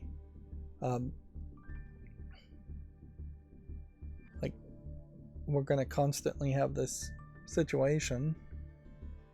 Like, particularly in the Lord of the Rings Golem game, they're saying that they did just bring in all the Daedalic employees who are used to making 2D point-and-click adventure games and had them working on Golem, and it's no wonder that Golem is so terrible of a game in that it's a 3D adventure game, or it tries to be a 3D adventure game.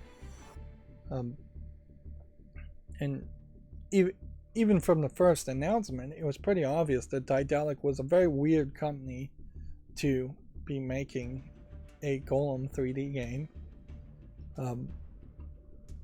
And in that case in particular, they really should have just made a Golem 2D point-click adventure game and it would have been fine. We'll probably get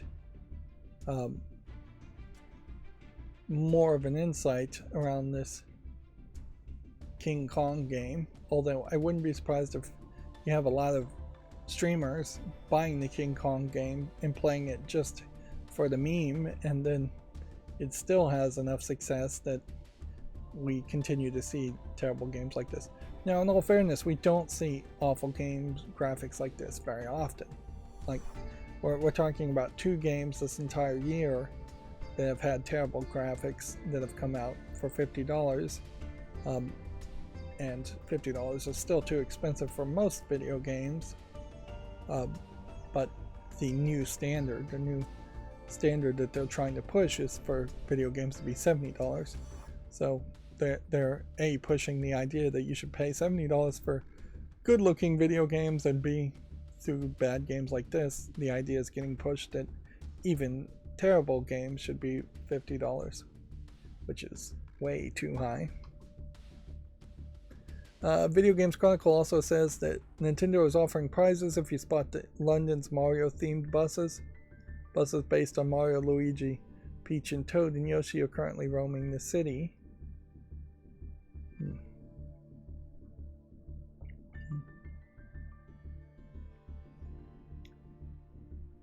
Which I'm not sure what the actual prizes are. You can win a prize pack including Super Mario Bros. Wonder t-shirt, a pin set, a 2D diorama, a talking flower figure, and a sticker sheet. Oh, there is a talking flower figure in Super Mario Wonder. I wonder if the talking flower is the tsundere. I wouldn't be surprised if that is the case.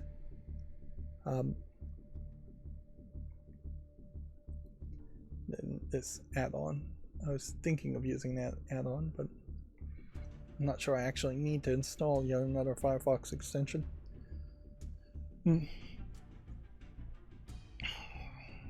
I got sold into buying something from Temu that called the All Amobi, which emulates all the Amobi NFC toys to life that Nintendo sells. So once I get that delivered, I'll play with it and see if it actually works. But in part, I got sold in buying something from Temu because I was thinking that I may have to buy some things from AliExpress and got the two confused. Okay, so as far as our chart goes, a little bit of catch up here. I did find that there was a problem in the way the data was depicted, and so for this day here we're missing Naraka Blade Point, and then for this day here we do have Naraka Blade Point, but then for this day here we're missing Naraka Blade Point again, which means my programming is still somewhat broken. And this does highlight that if you have a date that is missing the input, it will just put a dot and then break the line and then put another dot and then break the line again, which is not ideal. Ideally you would want to say, hey, if the information is missing, go ahead and extrapolate and draw a line here anyways.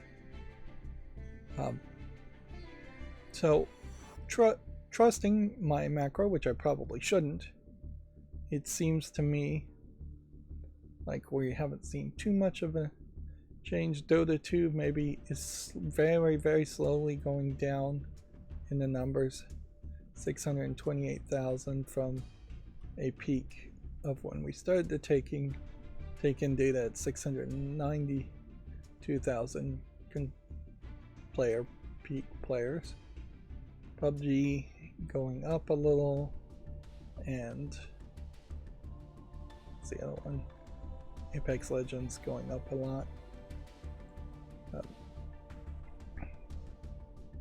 Baldur's Gate 3 continuing its trend downward.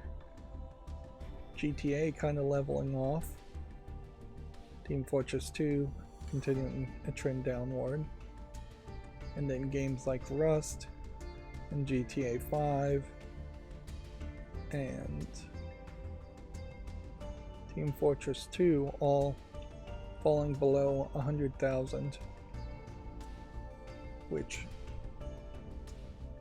at some level I need to probably adjust it because we're not getting enough bits of data. We have Counter-Strike 2 and CSGO, previously known, both still far at the top of the screen where we can't see it. Then you have between 100,000 concurrent players and 800,000 players not having anybody. And then we have the Dota 2 players being so much higher. It would make a lot of sense to just draw a line at 500,000 and get down to maybe 50,000 as far as the minimum, because there's not a lot of change happening here. You see these two games competing here, Apex Legends and PUBG, but the real traffic trend seems to be mostly in this section as far as games going up and down. So I'm not really getting any new information to see that Dota 2 is always super popular. Now, one of the things that's been causing trouble with players, I think, of Counter-Strike 2 is that AMD has a feature that gets triggered as cheating and has inaccurately caused several players, lots of players, to be banned from Counter-Strike 2, which that highlights a problem, certainly.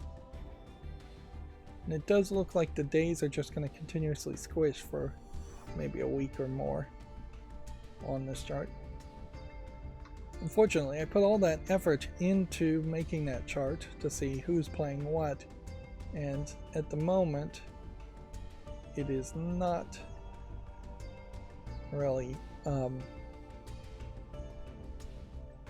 accomplishing what I would like it to accomplish, and as far as informing me of any new trends or seeing what people are really playing.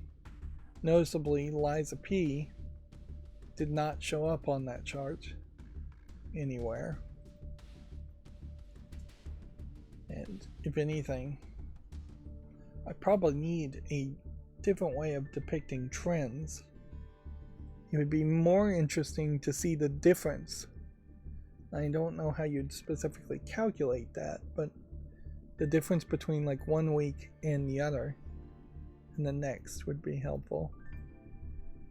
I'm still always looking for a poker game without in-app purchases, and you can see this one is mixed, so obviously it's not the right one. Inherently, for a poker game, this is as good as anything else. Just to have cartoony characters with different hats.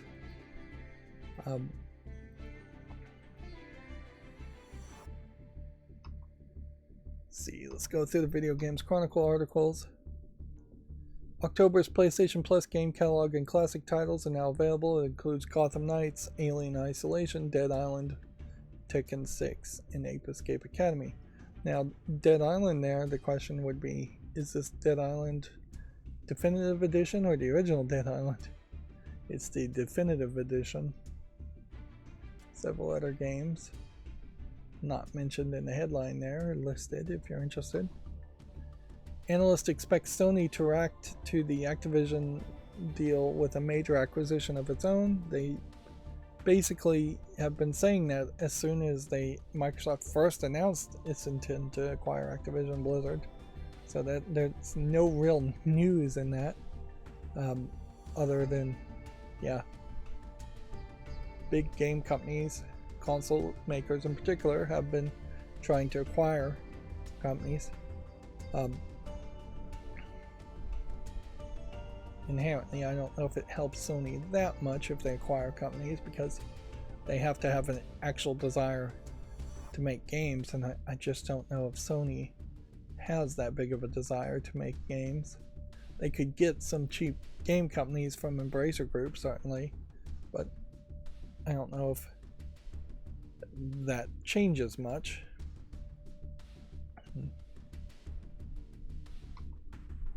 Let's see, we talked about Diablo 4 being delayed. There's actually not that many Video Games Chronicle articles today. Let's see. Insomniac is encouraging players to download the Spider-Man 2's launch day patch. It includes notable enhancements made since the game went gold, which I don't know if that's really news. Isn't it always the case that if somebody puts out a patch, they want people to install it? Shouldn't it be pretty much mandatory or default, at least, to have patches install automatically? Xbox says not to expect surprises. Surprise Activision Blizzard Game Pass drops this year. Phil Spencer saying it's a little bit of a downer, but he's very excited about the future. It's funny how they have picked, what I assume is a Candy Crush character to represent King here. And then they've picked Overwatch to represent Blizzard, and then Call of Duty to represent Activision, and then they've got the text totally misaligned. Like, the right move here is that you want this Xbox logo in green, which, again, they're going back to the green, it seems like. The right move here would be to get rid of this logo, put the Xbox here, somewhere lower, then stair step Activision, then stair step Blizzard, then stair step King, or put them all at the very bottom. King wouldn't take up that much space, but by putting all the text at the bottom, you can focus more in the center. Then maybe you take the green logo and you put it in the center if you have to have the green logo there. If you're going to have the green logo, then I would argue to get rid of the black and white Xbox logo, since none of these other have a logo next to them. Although, in fairness, each of these are stylized, like trademark type branding labels.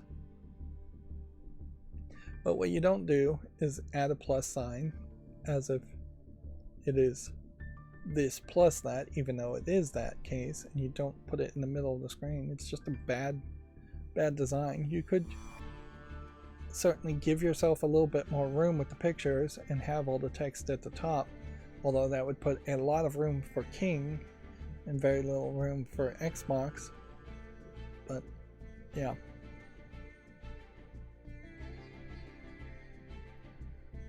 A lot of these advertisement pictures and press release pictures could use some improvement, which highlights how publishers are just not really good at being publishers. Even if in the case of Xbox it's an entire company, inherently Xbox, a division of Microsoft, is a part publisher company too. So they need to have an internal team that can make artwork and do a much better job at advertising and making artwork. Unless, of course, that's Video Games Chronicle that made that picture, and if that's the case, that's that's weird. Xbox is going to take a, quote, respectful approach to revisiting amazing trove of the Activision Blizzard franchise. Here you have a picture of characters that might be suggested, and in that we can say, I didn't know Banjo-Kazooie was included in that, and maybe I wouldn't have really thought that Spyro was included in that. But then you have a long list of just characters I don't recognize, like this. I assume this is Candy Crush. I have no idea who this is. I have no idea who this is. I have no idea who that is, or who that is, or who that is. So you've got Overwatch, Call of Duty, World of Warcraft. Maybe this is supposed to be a Diablo character. Hearthstone, Spyro, Banjo-Kazooie, and Candy Crush. There's more people in this franchise that I can't name than there are that I can. So inherently that points to me that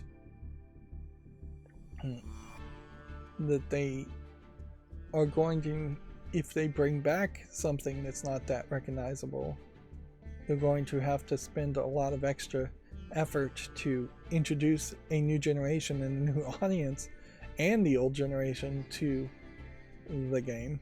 The first thing they should probably do is just figure out how they're going to get Hearthstone to be something of value.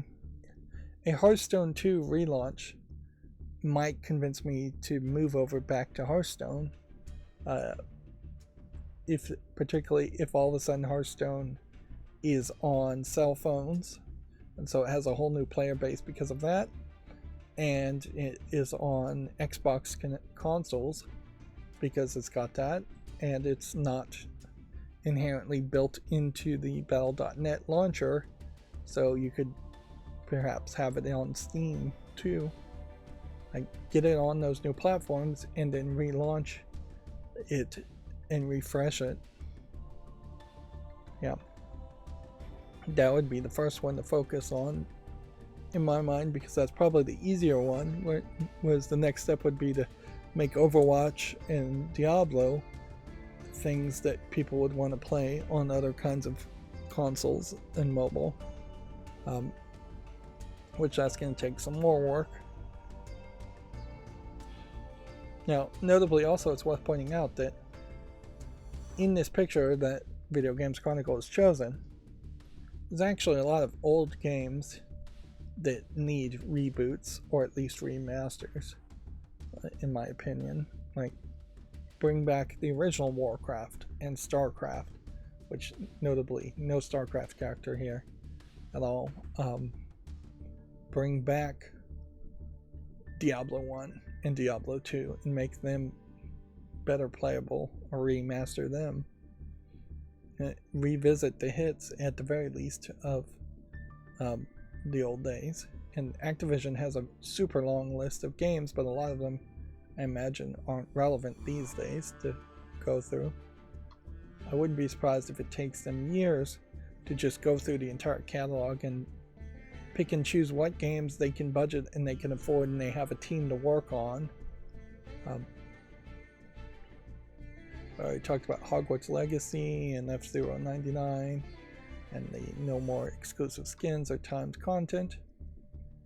Apparently Starfield held off Mortal Kombat 1 to top US software sales in September, while the PS5 continued to lead the console market ahead of the Xbox Series X and S, which it certainly makes a lot of sense that you would have the PS5, which was less easy to get, selling more than the Xbox Series X and S, which have been very easy to get. What's funny about this, though, is the sales charts that Video Games Chronicles are showing is not something that they talk about on a monthly basis. So maybe they're going to get into the business of talking about sales more consistently, or they're doing a one-off here. Yep. It's not super surprising that Starfield would have more hype around it, thus more people would buy it. I don't think Starfield or Mortal Kombat 1 are particularly great games to purchase and play on day one. EA Sports Football Club 2024, not much of a choice either. In fact, if we just go down this list for September, what's the game I would really have wanted to play? Hogwarts Legacy? Maybe I would have given Armored Core a chance. Jedi Survivor, Resident Evil 4, definitely your categories. Tears of the Kingdom, Minecraft in general. Minecraft did make an announcement for a new snapshot. Looks like they're adding some more content into it.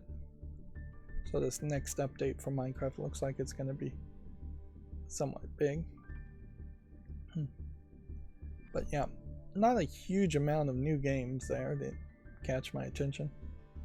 And thank goodness I'm not paying the full premium to play games on their day one launch. We talked about Phil Spencer not wanting to turn all of the Xbox franchises into mobile games. Which, in all fairness, yeah, if you took every single Xbox franchise that existed, that would be way too much work and way too many games. It doesn't really make sense. You have to also mention that games like Perfect Dark and Fable are still struggling to be made and released for consoles and as AAA games. I don't want to see resources diverted even further away from those games to make mobile games that nobody's going to appreciate. We already talked about Paradox and Harebrained Schemes parting ways. Apparently in the UK, Super Mario Bros. Wonder is available for £37.50 with this Curry's UK deal. It's $5 cheaper than elsewhere, and £5 cheaper, or £12.50 less than what Nintendo's charging. I would have thought Curry's was a curry store in the UK, not a place that would sell video games. Never heard of the company before. We already talked about this sale, so that brings us to the Gematsu articles. A game called Astral Ascent launches November 14th for the PS4, Switch, and PC. Let's see. Yeah, I'm guessing that if I did install the plugin, I would still benefit from having the tabs open on the left side instead of the right, because then I would not end up, I don't know, clicking quite as much. It'd save me probably 2 clicks instead of 4. A side-scrolling beat-em-up game called Vengeance from Mr. Peppermint launches for PC on October 23rd. This is a thing that's going to become an issue, certainly, as I'm trying to do all this programming, is at some point I'm going to have to take a break and make shorts, YouTube shorts.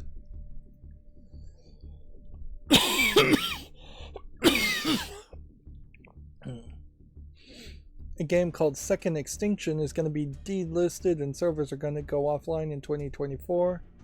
When did this game release? Let's see, October 13th, 2020. Let's see what Steam has to say about it.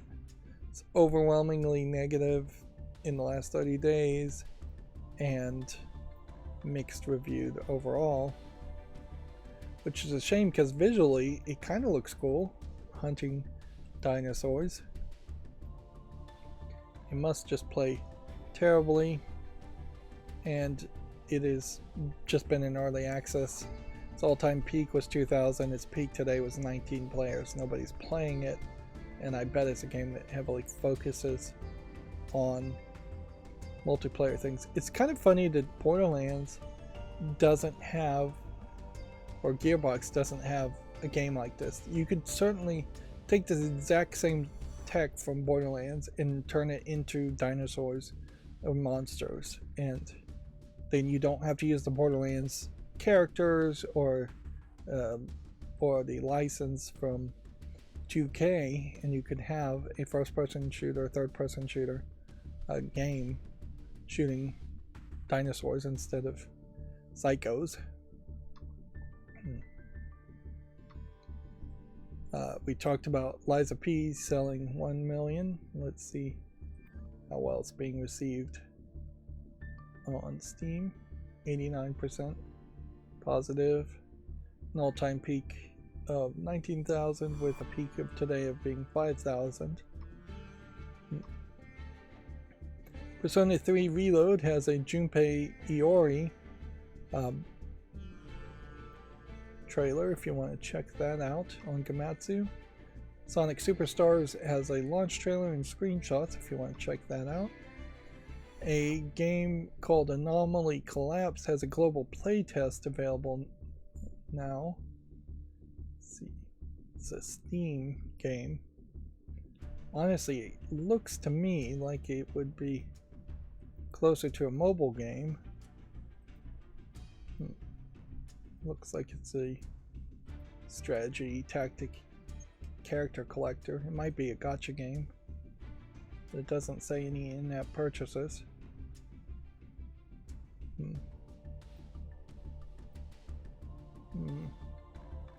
Definitely comes off more like a mobile game.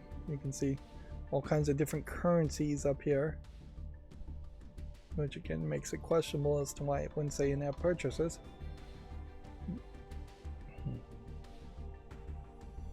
I don't know how you get into global playtests, however, if you were going to do that on Steam. It didn't seem to me like there was a way or a button to click. Let's see, RPG Maker WITH has been announced for Switch, which that's the last thing that I would ever suggest kids get into, is thinking that they could actually make a video game using RPG Maker on the Switch, which probably means that you can't actually download a final product anyways from the Switch, unless there is some way that you can save files to an SD card. I don't even think the Switch has an SD card reader. Maybe it does. If the Switch has an SD card reader, I have no idea where you put it in. Yeah, it's hidden in the back. I think there's one, now that I think about it. But I don't know if that means anything as far as you can take the SD card and then put it into a computer and get an RPG Maker executable out of it. Yeah. There's an old song that has a line that says, "Mama, don't let your kids grow up to be cowboys, because the life of cowboy is dangerous and not particularly respectable," is the implication.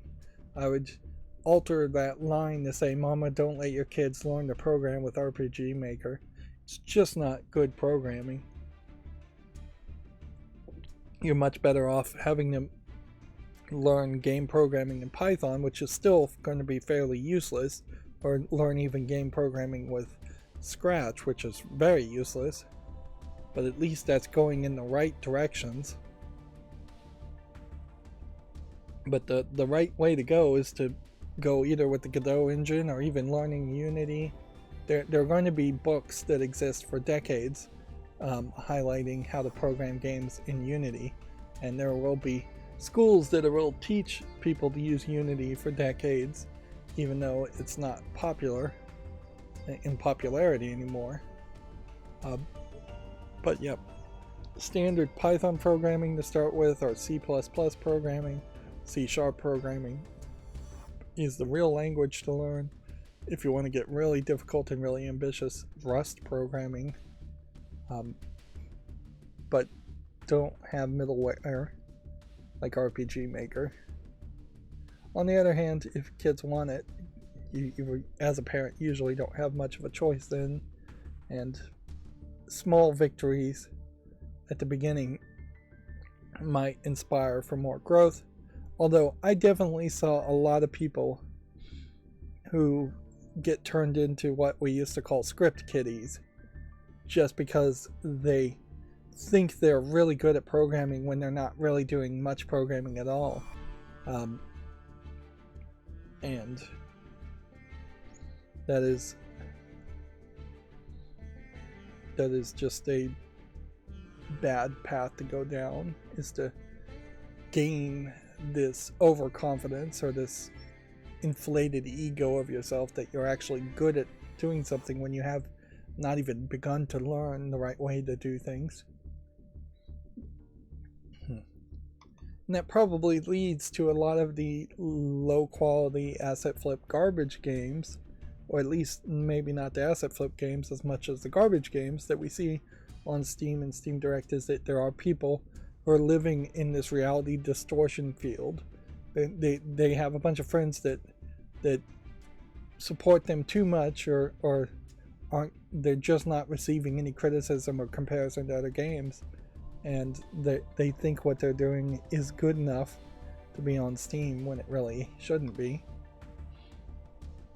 Let's see, Xbox Game Pass adding City Skylines 2, Dead Space Remake, Jusant, Miniko's Night Market, and more in late October. I guess check out this full list on Gematsu if you're interested.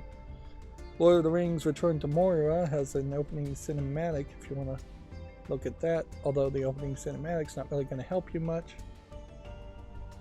Invincible Presents Adam Eve launches November 14th, coming to PC and additional platforms soon to be announced. This is the weird cross-promotion visual novel.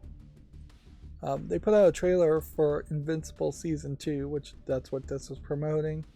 And there was an implication of multiple universes, so I think they're going to bring back almost everybody who had already been killed or destroyed in Season 1, which that was what was hinted at even very early in Season 2. Adam Eve here is a game / visual novel. Probably is not going to add too much to the story other than to further flesh out Adam Eve.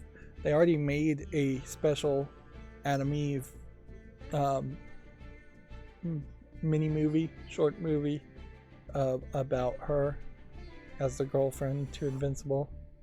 I think inherently they are leaning heavily on her as a character because Invincible as a character is just an idiot high school kid. That's basically all he is. He's not terrible as a character, but he's not much of anything otherwise.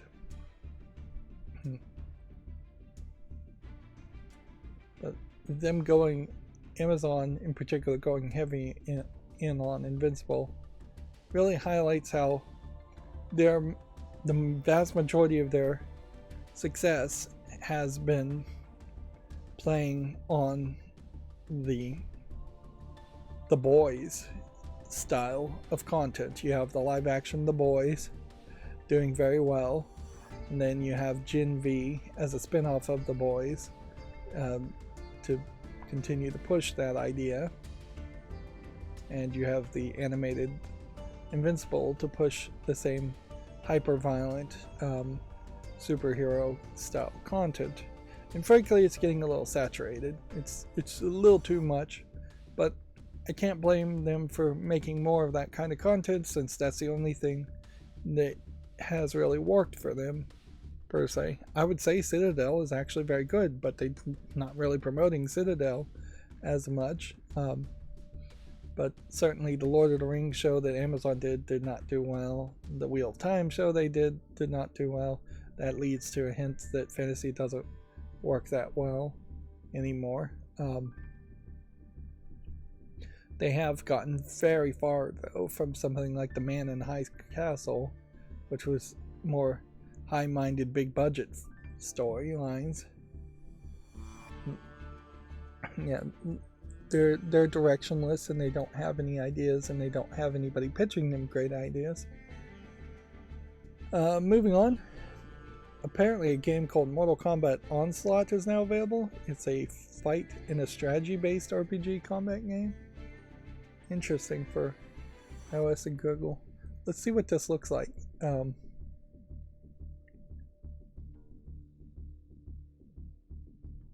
As far as trailers go, let's skip ahead. So you've got a nice animation here that's probably in no way really connected to what the actual game is. But is it the idea of arena combat versus one-on-one combat? Perhaps something around some magical mask. You collect iconic fighters, you assemble your champions, and then you put them in a very boring, traditional looking 3x3 grid strategy gameplay. Yeah. In no way does this really feel like Mortal Kombat. And inherently this highlights, like, either you make a completely idle game for mobile where you're not pressing any buttons, or you have to severely compromise into a very different style of game for it to make sense on the small screens with the minimal amount of inputs you have on a mobile phone. And yeah, that just doesn't feel great. And honestly, I would think, looking at this, it would make a lot more sense to have it be an idle game where you have characters just fighting each other over and over again, and then doing like fatalities sometimes, or super moves or super combos.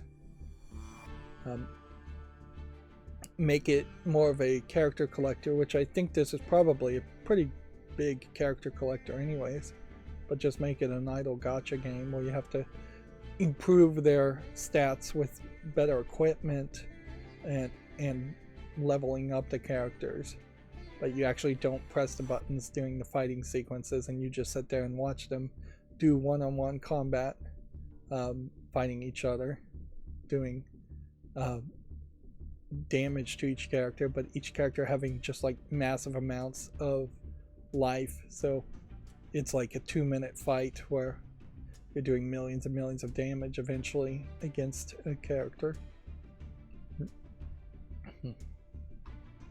You might want to heavily lean into the assist idea of Mortal Kombat 1 too, and 1 also, and have it so that there's one character fighting and then you can have one assistant character or two assistant characters, and make it feel more connected to the way the Mortal Kombat reboot plays. A game called Lake has a DLC Season's Greeting launching November 15th.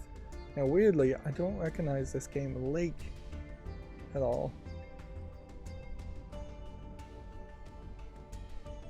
But, oh yeah, this is the one where you're a mail deliverer. Package delivery thing. So that means I should make a short around this DLC. Phasmophobia for the PS5, PSVR 2, and Xbox Series has been delayed past October. Kinetic Games has encountered unforeseen challenges.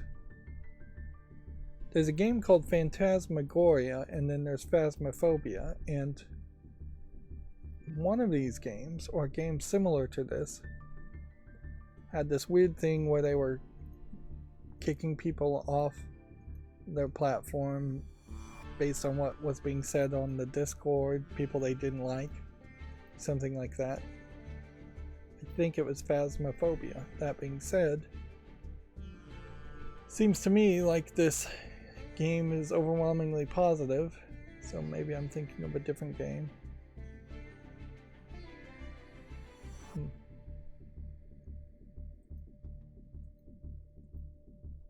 So what was the story here? That it was just coming to more consoles? Yeah. A 4-player online co-op psychological horror game. It's not a game I'd ever play, so I'm not going to add this to the fault list or make any YouTube shorts on it. However, it is early access, and it's been in early access for too long, in my opinion. Let's see, Nickelodeon All-Star Brawl 2 has been delayed to November 7th. I didn't even know an All-Star Brawl 2 had been announced. Yeah. Interesting. It's going to definitely be a curse of any Smash Brothers competitor game or challenger, in that you're going to want to move the numbers up fairly quickly, but also you're going to not want to exhaust your audience by just annualizing a Smash Brothers competitor game. The number of characters is always going to be somewhat lackluster in any Smash Brothers competitor also, which, yeah, I feel like the first All-Star Battle or All-Star Brawl didn't get received particularly well because of the way it monetized, and maybe there's a big change in how the second game is going to monetize that may be better. But you look at this thumbnail and it's 1, 2, 3, 4, 5, 6, 7, maybe 8 characters. That's not a lot, to say the least. And Nickelodeon has enough characters, certainly. Like, if all of a sudden you start to throw in every Garfield secondary character, and every every Ninja Turtle secondary character, and every Avatar The Last Airbender secondary character, you can have a very long list of characters there. But you've got to get that number up. It really should be closer to 50, not 8 that I'm seeing here. Let's see, a game called Coral Island launches November 14th for the PS5, Xbox Series, and PC. Let's see what it looks like. It's a farming sim. I did see one farming sim where you were collecting the vegetables a little bit better. Now, weirdly, it feels like this is kind of like a Stardew Valley clone in that you date and interact with people. This looks like a marriage that's happening here. And it looks like you can even have a house you decorate, which is something you don't see in a lot of Stardew Valley games. And have babies. I don't think I've seen that either. So it's a full-on farming life simulator. Weirdly, also seems to me like it is targeting a slightly older audience. I notice this character here has like a sleeve of tattoos, and she's in a bikini, and they're in a spring spa type thing. That's further than you've seen most of these games go. Apparently they're not afraid to have you interact with mere folk in this new update.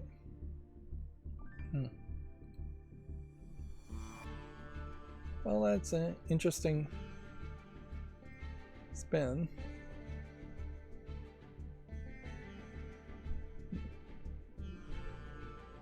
It's definitely mermaids and living on an island. It's fairly far from the way a lot of people live. Not everybody lives on an island or farms. But I think that may be the fantasy that's being sold in a lot of these games, so that farming is easy and that it leads to a lot of relationships. You really wouldn't see a website like Farmers Only exist if it was easy to actually create and maintain relationships as a farmer. Farmers tend to be particularly antisociable and particularly narrow-minded in the way they think and feel about things. And that's why they have their own segregated websites, is that they only want people that think the way they are, particularly usually that's fairly conservative or very conservative political leanings.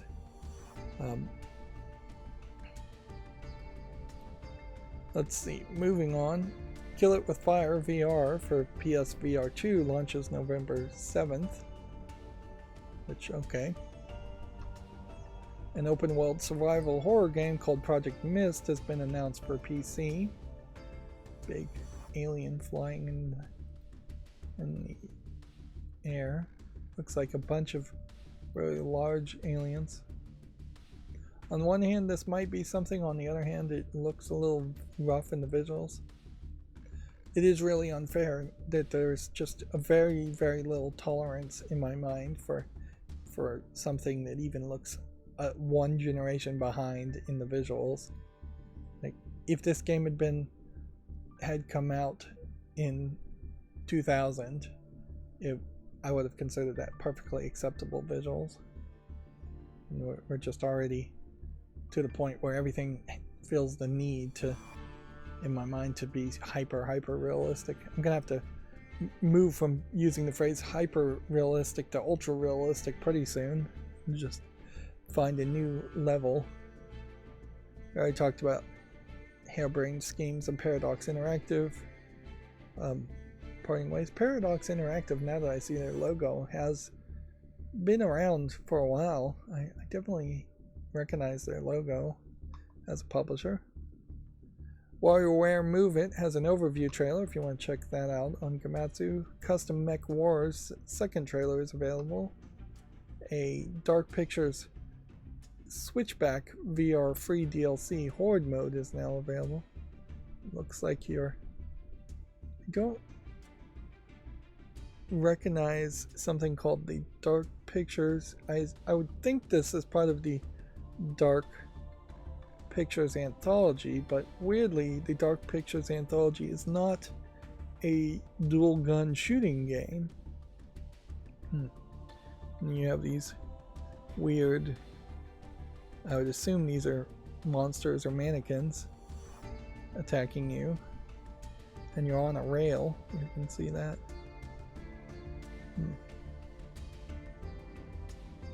So to me feels like the Dark Pictures Switchback is being sold under that branding of the Dark Pictures Anthology, but it is a on the rails shooter.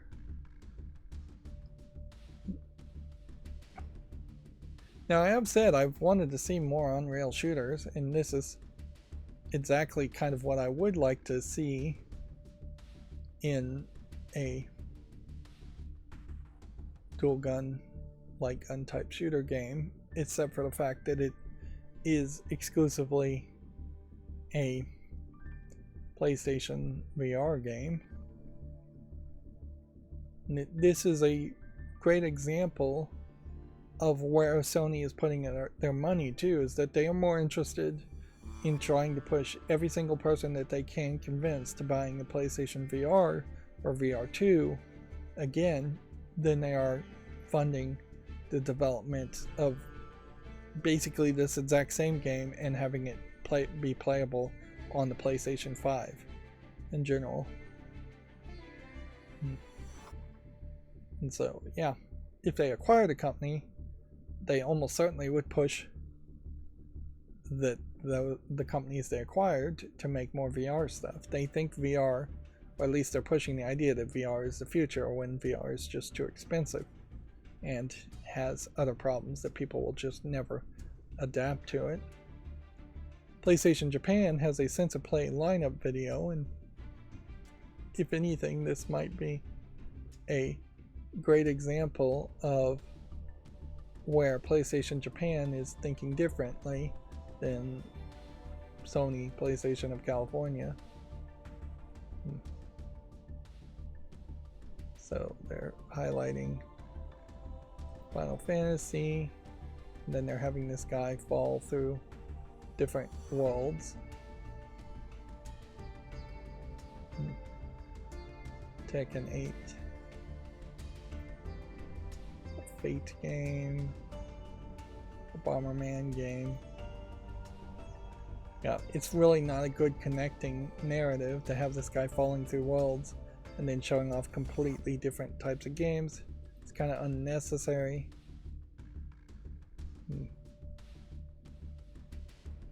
But they have some kind of music playing around this, trying to make a music video experience.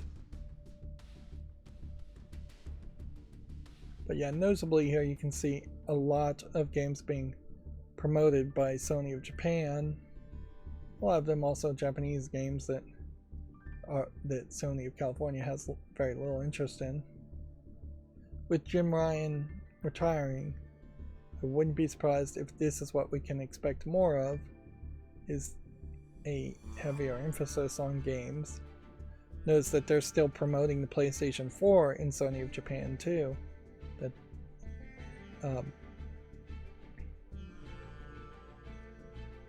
They're calling it a Sense of Play, not a State of Play video.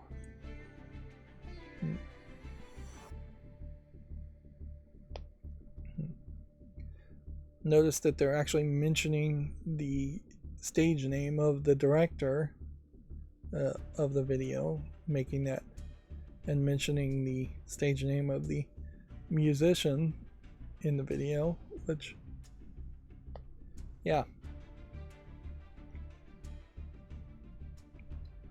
I think it probably will be better for PlayStation if Sony of Japan takes over and we start to see more of an emphasis of games, whereas right now Sony of California is all in on the VR, which the VR is just never going to succeed. It's too expensive.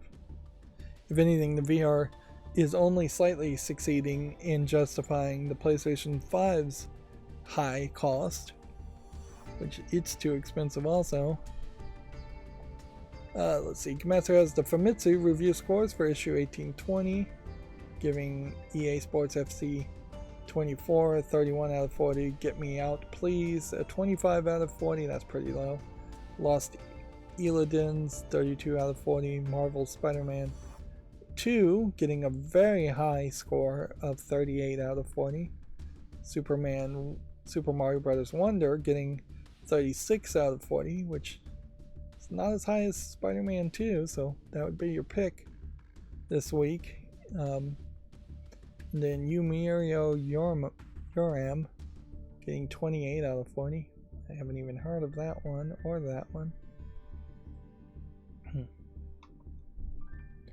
I guess Spider-Man 2 maybe is a longer game because I've yet to hear anybody really talk about it. A game called Venture to the Vile has been confirmed for the PS4 and PS5. Let's see what it looks like on Steam.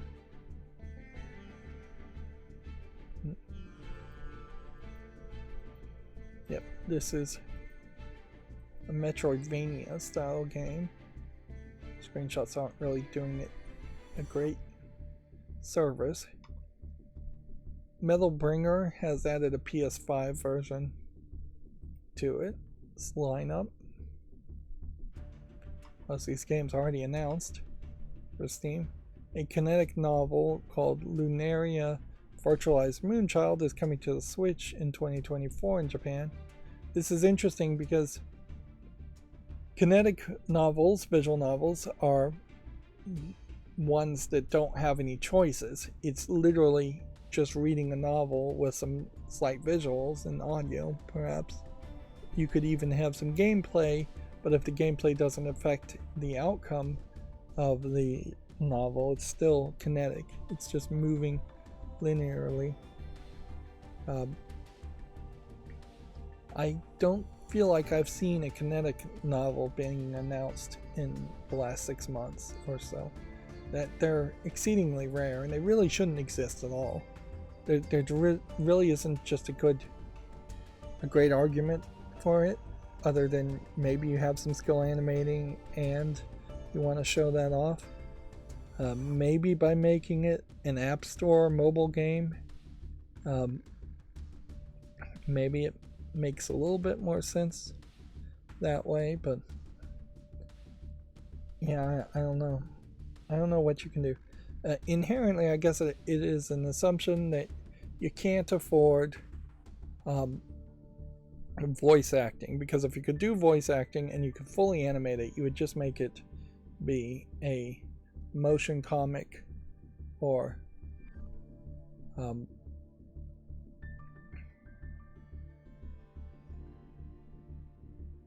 or just a movie, short. It's funny, it says it is already available for PC, but it's probably only available for PC in Japan, and it's not on Steam. Yeah.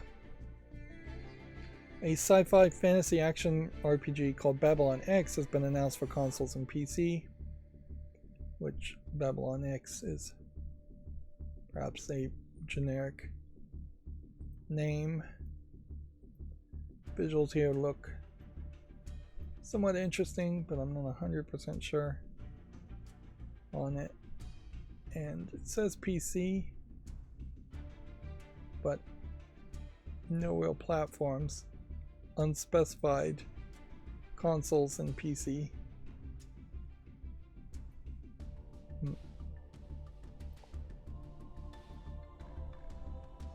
So you have some decently animated characters, it looks like.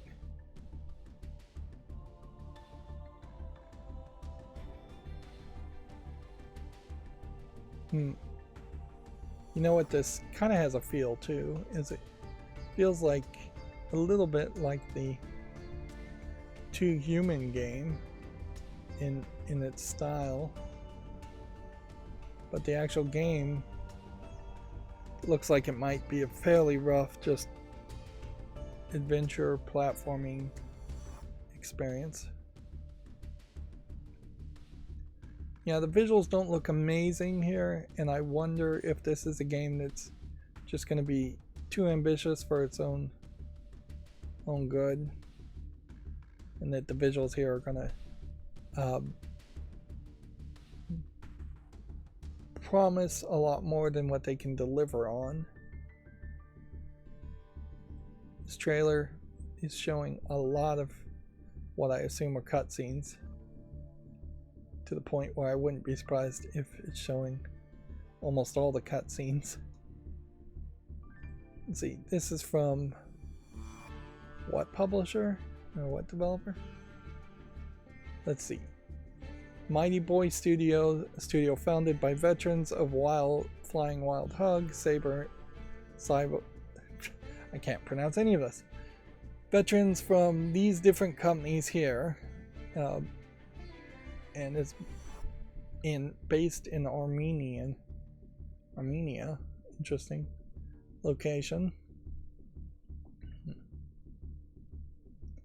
So it's basically a new company that claims to have some people from other companies, most of which these companies aren't really known for making great games. I recognize Flying Wild Hog and Saber Interactive and Owlcat. I don't recognize My Dot Games, but I couldn't tell you a single game from any of these veterans. So yeah, I desperately would like a story like Too Human. The actual gameplay of Too Human wasn't that good, but the visuals and the storyline was very interesting. But to move it into its own fantasy world with technology versus Too Human being a fantasy Viking world with technology makes it slightly a different experience. And yeah, honestly, even if I was just to watch all the cutscenes of Too Human, and if they were to turn it into a movie, then I probably wouldn't be as impressed with the story as I was originally. It's important to point out that a lot of what Too Human's story was probably stole heavily from the pre-movie Thor comics, and since the Thor movies have done effectively the same story anyways, without the cyberpunk elements. Yeah, Thor movies with cyberpunk is basically what Too Human is. You could definitely tell a story like that. Moving on, I need to hurry up. Hello Kitty and Friends Happiness Parade for Switch launches October 26th. Life of Delta is now available for the PS4 and Xbox Series. A 19th century Russian set narrative adventure game called Indika is going to be published by 11 studios for the PS5, Xbox Series, and PC. This is a weird looking thumbnail, to say the least. Of course, anything Russian at the moment not likely to be particularly well received, and yeah, there's going to be some weirdness around that. Third-person story-driven set in an alternate Russia in the late 19th century where religious visions clash with harsh reality. Indinka tells the story of a young nun who sets on a journey of self-discovery with the most unusual companion that is by her side, the devil himself. Interesting. Of course, you look at the actual screenshots, and it looks like it might just be a slightly better visually polished walking simulator. Although at a certain level, it kind of stops being a walking simulator when it's third person and when you see a character and it looks like there's going to be some interactions. It's going to have full Russian language support.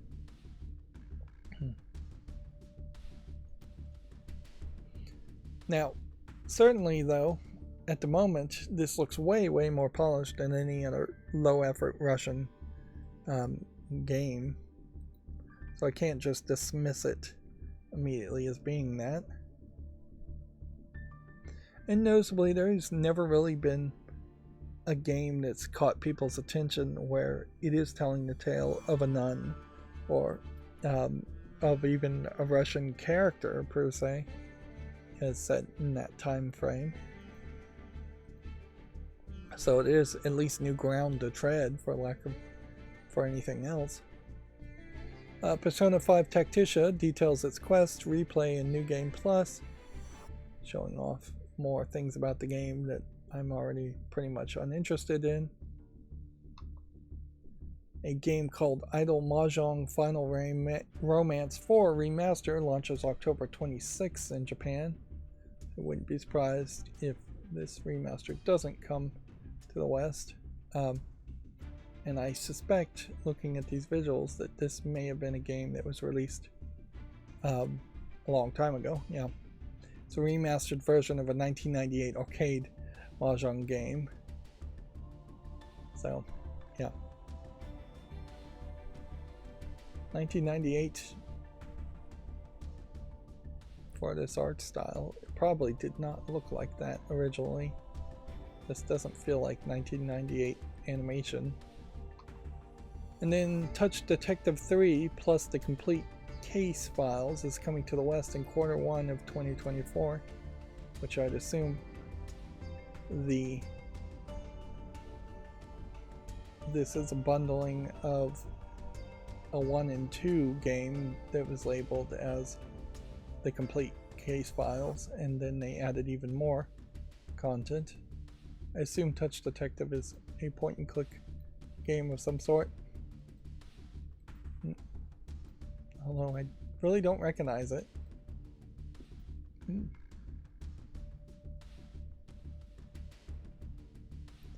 Interesting. It feels like Team Nicholas is publishing the game. Nicholas as a company may very slowly in the background becoming a better, bigger publisher. I wouldn't be surprised if 2 or 3 years down the line you see Team Nicholas acquiring several companies and trying to be a mid-tier company, or if not even a big company like Embracer, which hopefully they don't go in that direction. Particularly, I think Team Nicholas does well to pick and choose. Most publishers do well to pick and choose what they're going to publish and not just try to acquire everything. There's basically two types of publishers: ones that want to acquire a bunch of companies and own them for some acquisition reasons, and ones that actually want to publish video games. That moves us to the GameDeveloper.com articles, which I think we've mostly talked about all of these. Yeah. Works with Indies is donating all of its October revenue to Palestinians in need of humanitarian aid. So this would be the first case of any of my 3 news sources, that being Video Games Chronicle, Komatsu, or GameDeveloper.com, directly mentioning the Israeli-Palestine war/conflict that they're having right now, and sticking their toe into very dangerous waters by pointing out that at least one organization here is supporting one of the 2 races, which there is a huge conflagration, or misunderstanding, I guess might be a better word to use since I can't pronounce conflagration, between supporting the 2 races of people versus supporting the 2 governments that represent the races of those people, which neither one of those governments seem to be particularly good. And it's impossible to really have a good sampling as far as whether either government is actually representing the will of the people in that area, or even if the will of the people in that area hasn't just been completely brainwashed by thousands of years of conflict. Yep. And I guess I'll leave it at that, and I'll leave the story at that. It is certainly dangerous to support one side or the other, because there are a lot of armchair activists certainly willing to try and cancel people online and be social justice warriors. This is going to be this conflict, which I don't want to go into too much detail on this subject, but it's going to really bring out the social justice warriors out of hiding quite a bit, and the armchair activists out quite a bit, as you'll see people who are doing absolutely nothing whatsoever. They're not donating money, support, or anything. They're just retweeting or attacking people. And yeah,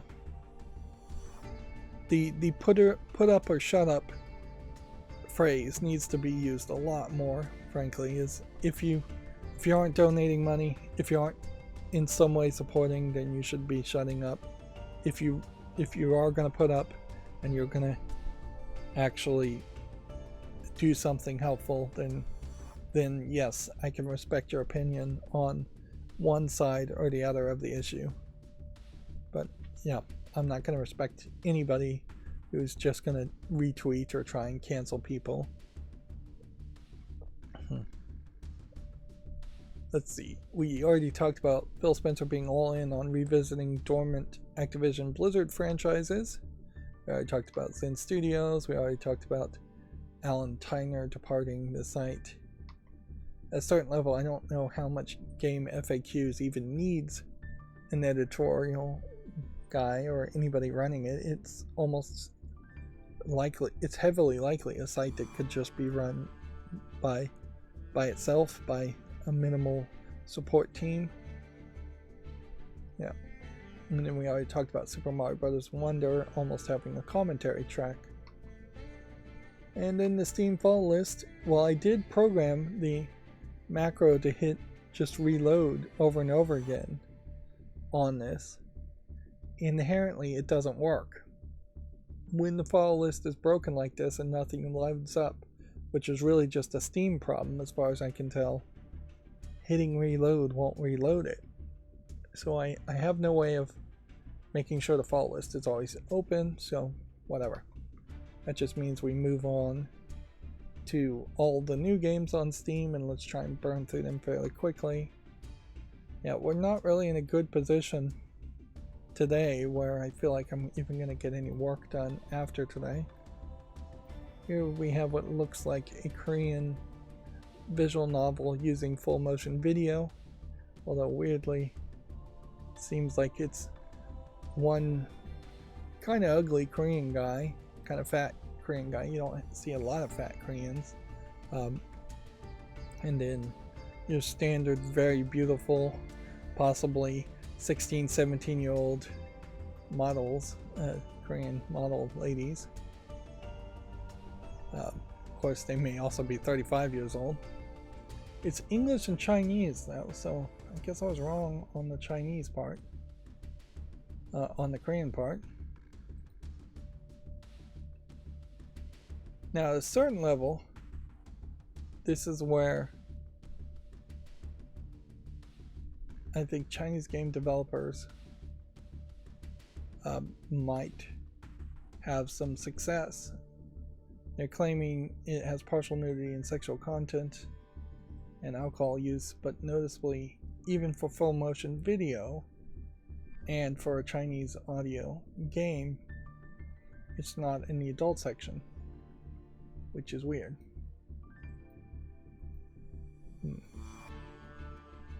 But yeah, Chinese people have a lot of Chinese people. So, wannabe Chinese celebrities, actors, or just random people making full motion videos in a visual novel style with branching paths and interactions might work very well. We've seen this with other visual novels where your choices lead to branching paths and certain paths unlock other paths potentially.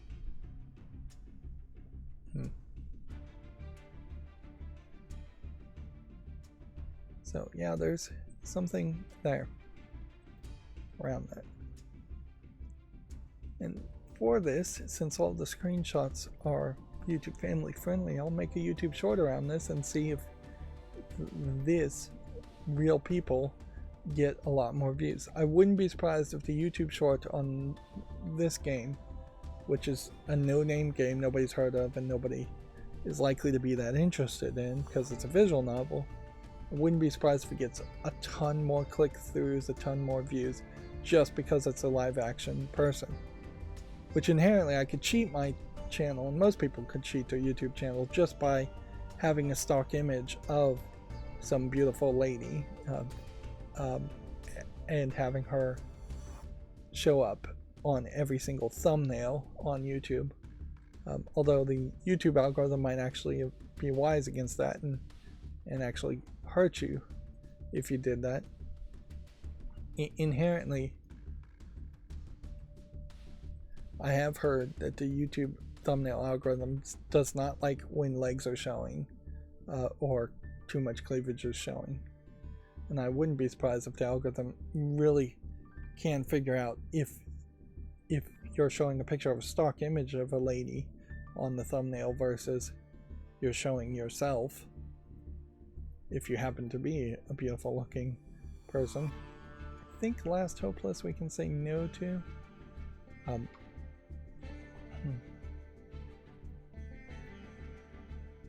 We can say no to this. Yep. Castle Master TD. Give that a chance. The fact that I'm giving that a chance tells me I'm already mentally exhausted and do need to just hurry through here. Here we have Sex Story Cuckold Life episode 8. So every couple of weeks we're getting another episode in this Cuckold Life, and 3D CGI adult content selling each episode for this episode for $2.39. It's English only. There's really nothing super interesting here. If you're into it, episode 1, you'll probably be into episode 2 through 8 also.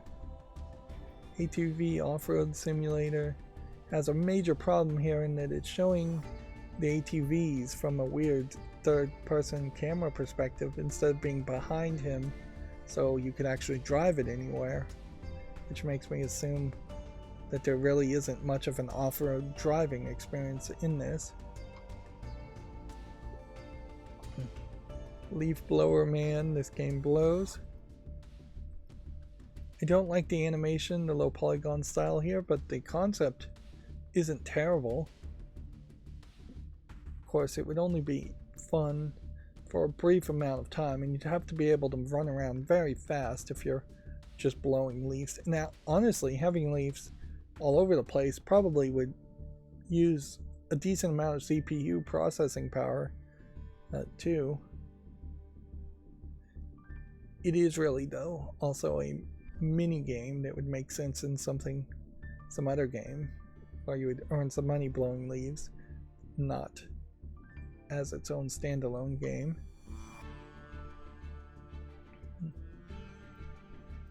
We have something called Sliding here, which I'll put this on the fault list, but I'm not going to make a short on it since it's not visually interesting. And we have something called The Puppeteer, which, yeah, I think we'll say no to that. Nobody's going to give it the time of day with those visuals. Dread Hunter, we'll give that a chance. Shisha or adventure game, $2.99. I'll give it a chance, even though it looks pretty poor quality visually. Ukulele Simulator. Yeah, it doesn't feel like there's enough there. Super mega awesome typing. I'm gonna say no. Well, no one, I'll make a short on it. Jack Dragon and the stone pieces.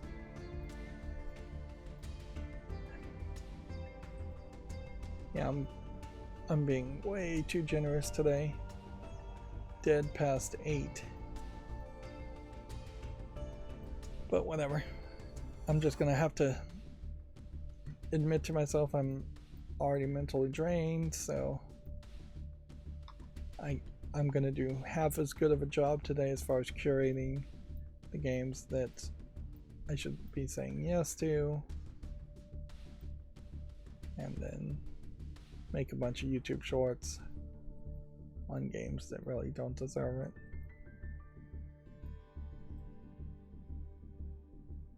I think we can say no to this. World War Zombie. I'm gonna say no. It's not quite polished enough, I would say. They're hiding a lot with a way too big of a heads-up display or user interface. You can say no to Evocation. See, I don't think that there's actually a short list of games even today. I think it was actually a very long list. So I'm gonna just try and burn through them as quickly as possible.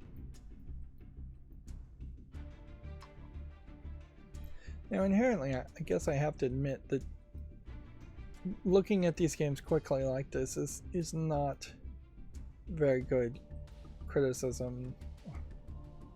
I'm not really playing the game, so I can't really criticize them much, and it leaves me very little to say that isn't just incredibly repetitive as far as commentary. So I really wouldn't call this commentary and criticism, or particularly good commentary and criticism, as much as I would call this news reporting, in that by showing each tab I am reporting that this game exists, and then I am deciding whether I want to continue to news report that a game exists with a short.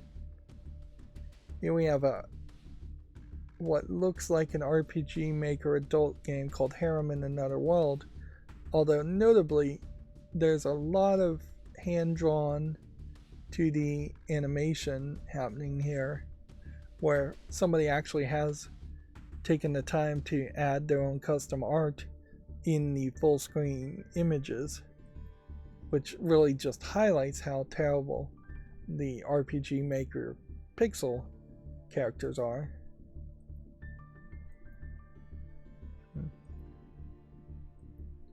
I would say though, it definitely just doesn't feel like you're adding anything by having an RPG Maker game with this art. It would probably be better if this art was just on some website posted, but then you can't monetize it and you can't sell it for $4.99, which I guess the question is, how could we monetize that? There needs to be a system to monetize artwork better, and yeah, weirdly that kind of doesn't exist. Like, as it is, there's no way for you to draw a picture and put it on YouTube and have ads run in between your picture on YouTube, even in the YouTube shorts. I could see artists potentially making shorts of their art and then seeing if that makes them some money, but yeah, it probably isn't going to make them anywhere as much, particularly if you're an adult content artist, which that is the thing that really can't be monetized particularly well. It makes an argument that there probably should be a YouTube equivalent where you are just seeing pictures, no video. I don't know how many people would really actually want to go to a website like that though. and art is going to be fairly random, particularly if you're not interested in adult content. I don't know how many people want to see drawings otherwise. There really isn't that much of a marketplace. I'm desperately trying to get to my back of a water jug here. Can't reach it without knocking stuff over.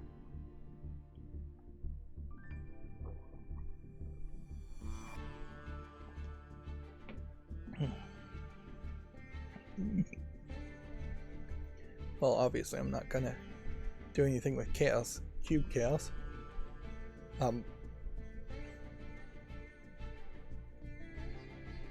Already made a YouTube short on this.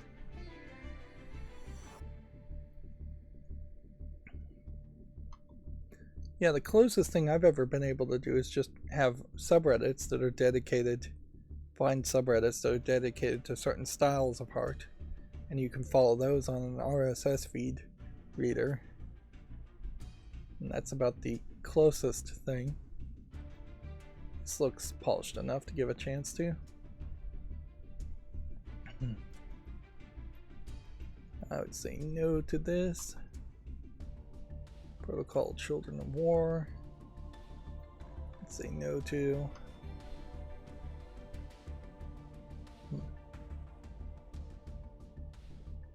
This is weird looking.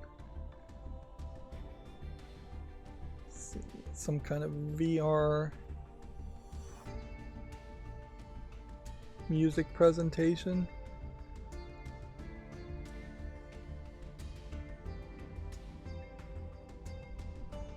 Electronic music.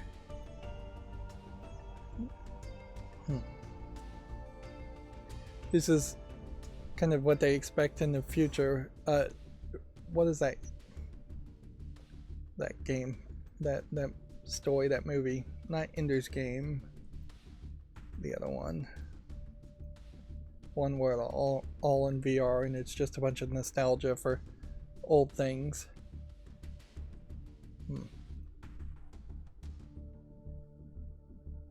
Well, yeah, I can't remember the name of the movie. Yeah, it's free to play. It's VR. It's some kind of, they're advertising it as a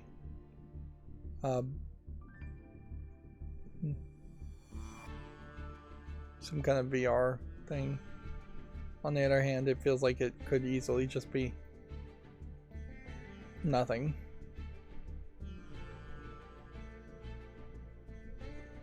Well, I guess I have to give it a chance. Pandemic Train. Are we at the point where pandemic games are acceptable? Probably. Although, we don't want exploitative pandemic games. Hero Survival.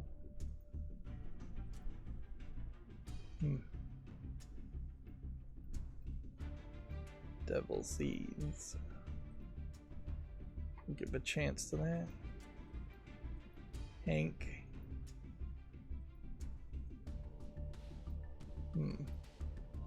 This had just a little bit more visual polish to it. I might say yes to it.